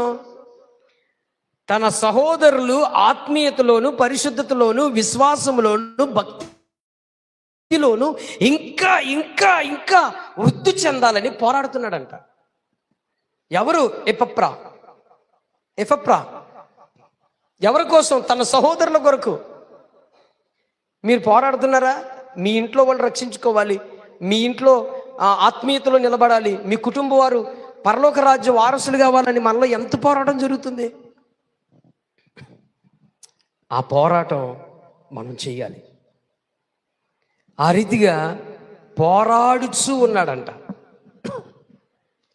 ఎపెఫ్రా పోరాడుచున్నాడు. ఎవరి కోసం అంటే వాళ్ళ సహోదరులు అనగా సంఘములో ఉన్న బిడ్డల కొరకు, తనకు ముఖపరిచయం కలిగిన వారి కొరకు, వాళ్ళ ఆత్మీయ జీవితాల కొరకు, వాళ్ళ భక్తి కొరకు, వాళ్ళ ప్రార్థన విశ్వాసత కొరకు అన్నిటిలో ఏం చేస్తున్నాడంట? నాన్న ఏం చేస్తున్నాడంట? నాన్న చెప్పండి, ఏం చేస్తున్నాడంట? పోరాడుచు. చెప్పండి, ఏం చేస్తున్నాడు? పోరాడుచున్నాడు. కాబట్టి మనము మన సహోదరుల కొరకు ఏం చేయాలా? చెప్పండి, ఏం చేయాలా? పోరాడాలి. ఎందులో పోరాడాలి?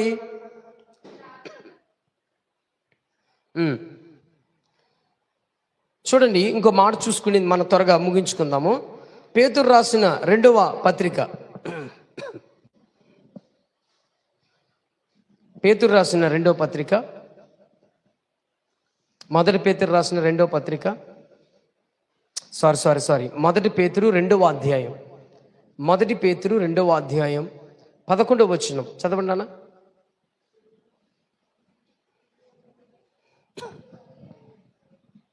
ప్రియులారా, మొదటి పేతురు 2వ అధ్యాయం 11వ వచనం 12వ వచనం. అన్యజనులు మిమ్మును ఏ విషయములో దుర్మార్గులని దూషింతురో ఆ విషయములో వారు మీ సత్క్రియలను చూచి వాటిని బట్టి దర్శన దినమున దేవుని మహిమపరచునట్లు వారి మధ్యను మంచి ప్రవక్తన గల వారై ఉండవలెనని మిమ్మును బ్రతిమాలుకొనుచున్నాను. నాన్న ఏం చదువుతున్నారమ్మా? మొదటి పేతురు గుర్తుపెట్టుకోండి, మొదటి పేతురు 2వ అధ్యాయం 11 చదువమ్మా. ప్రియులారా, పరదేశులను యాత్రికులనై ఉన్నారు గనుక ఆత్మకు విరోధముగా పోరాడు శరీరాశం నుంచి విసర్జించండి. దేంట్లో పోరాటం ఇప్పుడు ఇది?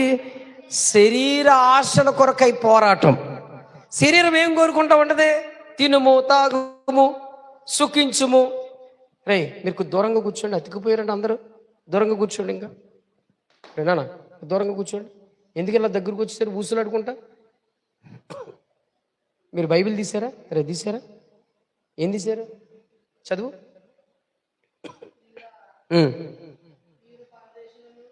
పవన్ నువ్వు తీసావా? ఏం చేస్తున్నావు మరి?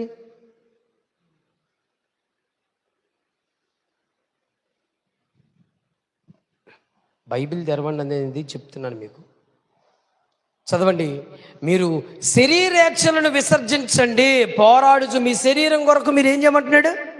మీ శరీర ఆశల కొరకు పోరాటం చెయ్యండి. అవి మిమ్మల్ని ఏం చేస్తున్నాయి? మీ భక్తిహీనులుగా చేస్తున్నాయి, వెనక లాగేస్తున్నాయి. ఎక్కడికి? పరలోకానికి చేరకుండా. అందుకే మీరు పరదేశులను యాత్రికులనై ఉన్నారంట. కాబట్టి మిమ్మల్ని వెనక్కి లాగకుండా, వెనక్కి పడిపోకుండా, ఆ పాపపులో అనగా శరీర ఆశల్లో నువ్వు పొర్లిపోకుండా దేని కొరకు పోరాడమంటున్నాడు? వాటిని విసర్జించుట కొరకై పోరాడండి. శరీరంలో ఉన్న చెడు అలవాట్లన్నీ విసర్జించండి. దాని కొరకు మీరు పోరాడండి. మీ భక్తి జీవితం కొరకు పోరాడండి. అందుకు ఎంత క్లారిటీగా చెప్తున్నాడు చూడండి. అదే రాసిన యోధా పత్రిక చూడండి. యోధా పత్రికలో కూడా ఏ విధంగా భక్తుడు పోరాడబడ్డాడు చూడండి. యోధా పత్రికలో నుంచి ఒక మాట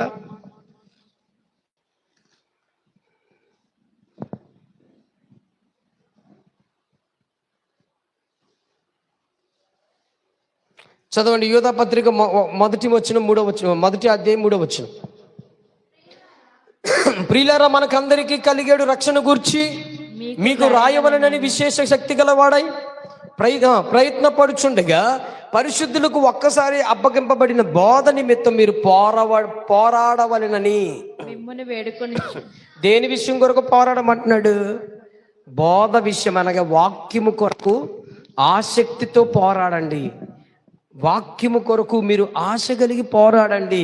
వాక్యానికి మీకు అడ్డొచ్చే వాటినన్నీ తొలగించుకుని వాక్యానికి ఆ వాక్యం ద్వారా బలపరచబడి రాక మీరు పోరాడండి.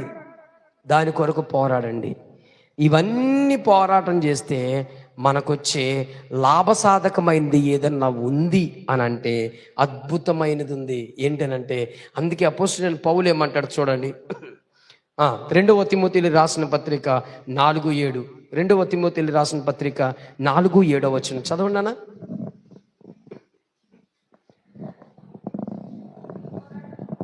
మంచి పోరాటం పోరాడి తిని. ఆగండి అన్న, పేరేంటిది?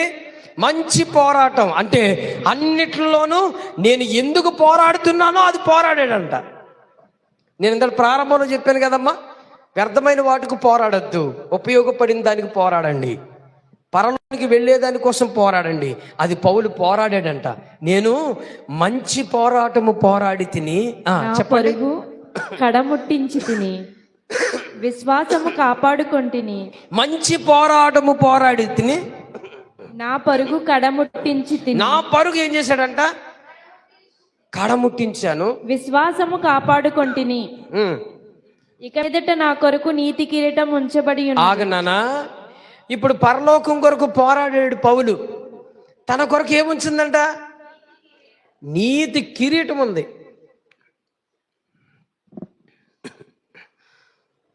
ఎంతమందికి అర్థమైందో మీకు?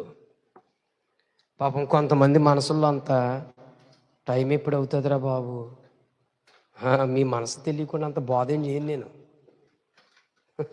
స్తోత్రం నాయన, హల్లెలూయా. కానీ నీ వల్ల వినగలిగిన వాళ్ళు మనసు పోకూడదని కాస్త చెప్తున్నాను. అర్థమైంది మీకు?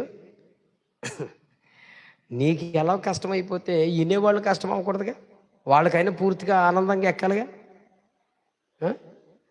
నాన్న వింటున్నారా? అర్థమైందా? చెప్పండి, స్తోత్రం చెప్పండి బిగ్గరగా.